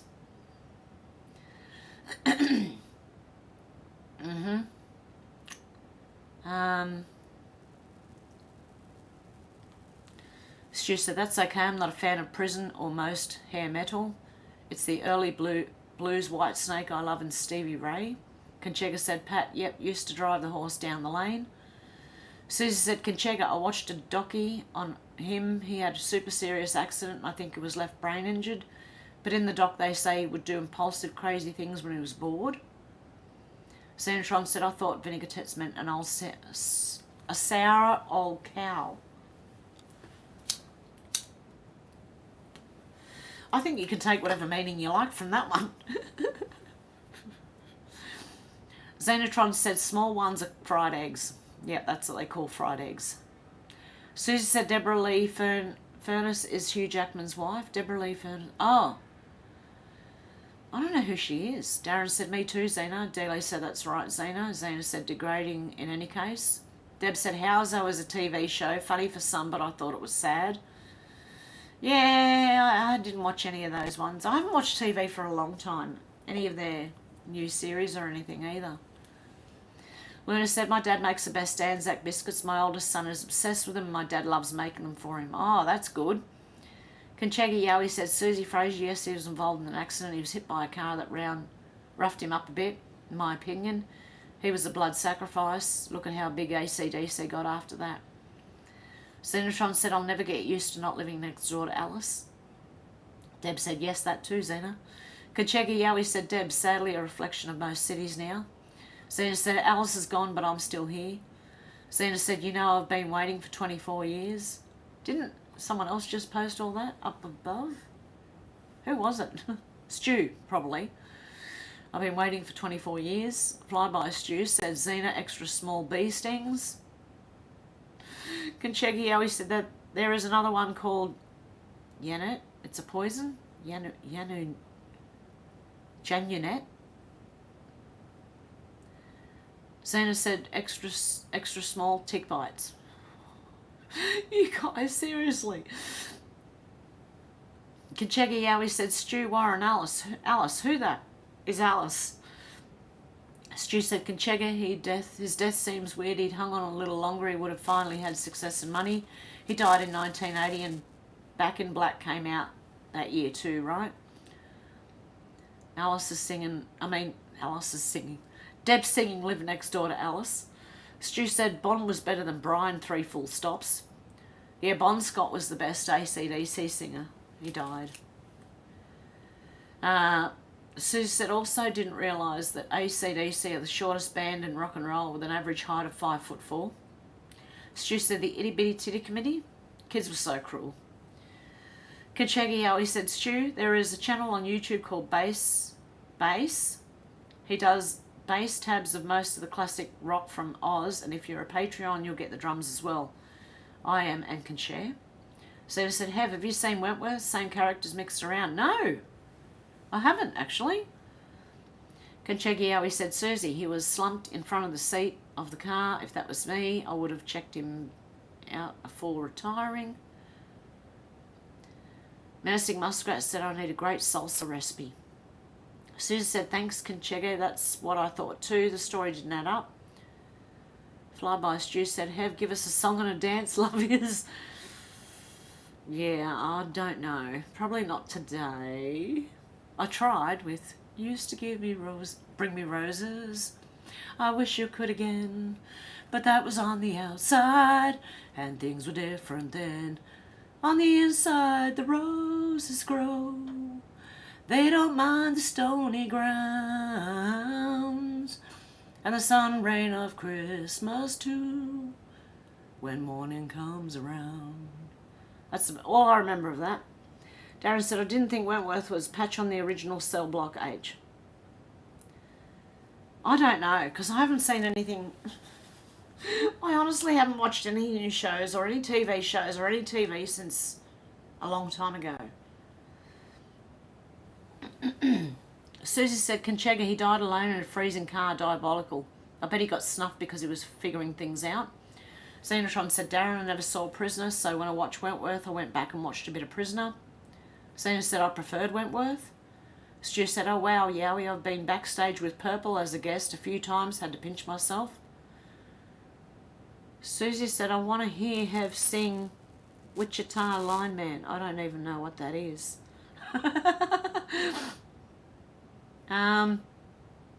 Carl said, don't let me down, Bruce. What was the song I was thinking of? Oh, country roads, take me home to the place I belong, West Virginia, Mountain Mama, take me home, country roads.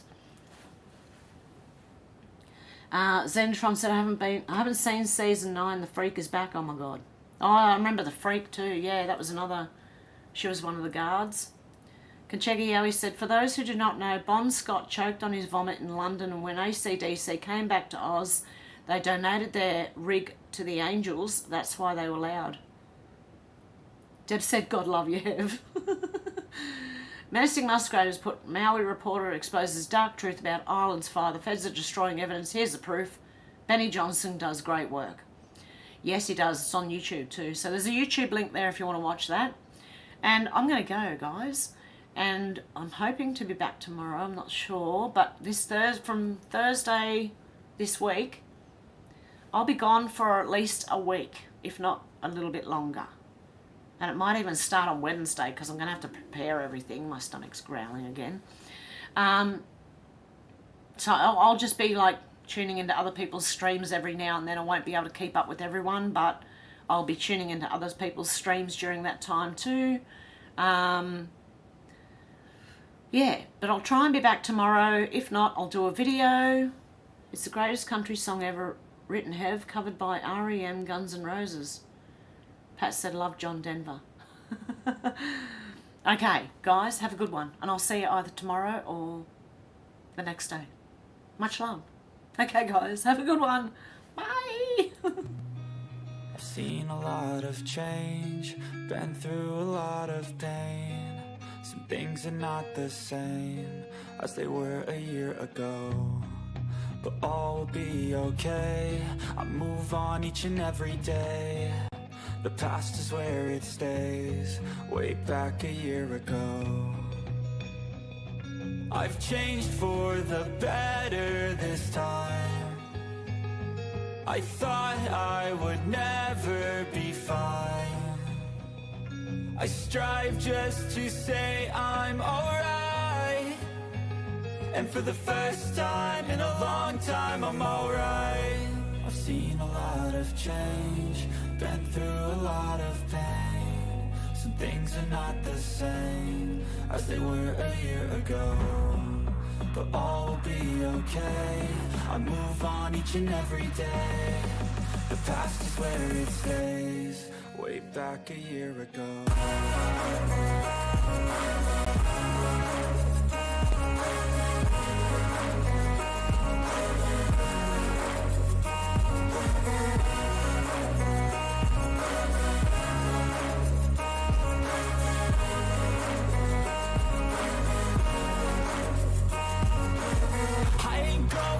I'm not falling. I'll push all my chips and call all in. I'll bet on myself, you keep stalling. I hear destiny and it's calling. I'll keep my head up high through the downs and lows, and we're all going life. Still nobody knows, but I'ma choose what's right and take what comes and goes. And ain't no one in life holding me back no more. I've seen a lot of change, been through a lot of pain. Some things are not the same as they were a year ago, but all will be okay. I move on each and every day. The past is where it stays, way back a year ago.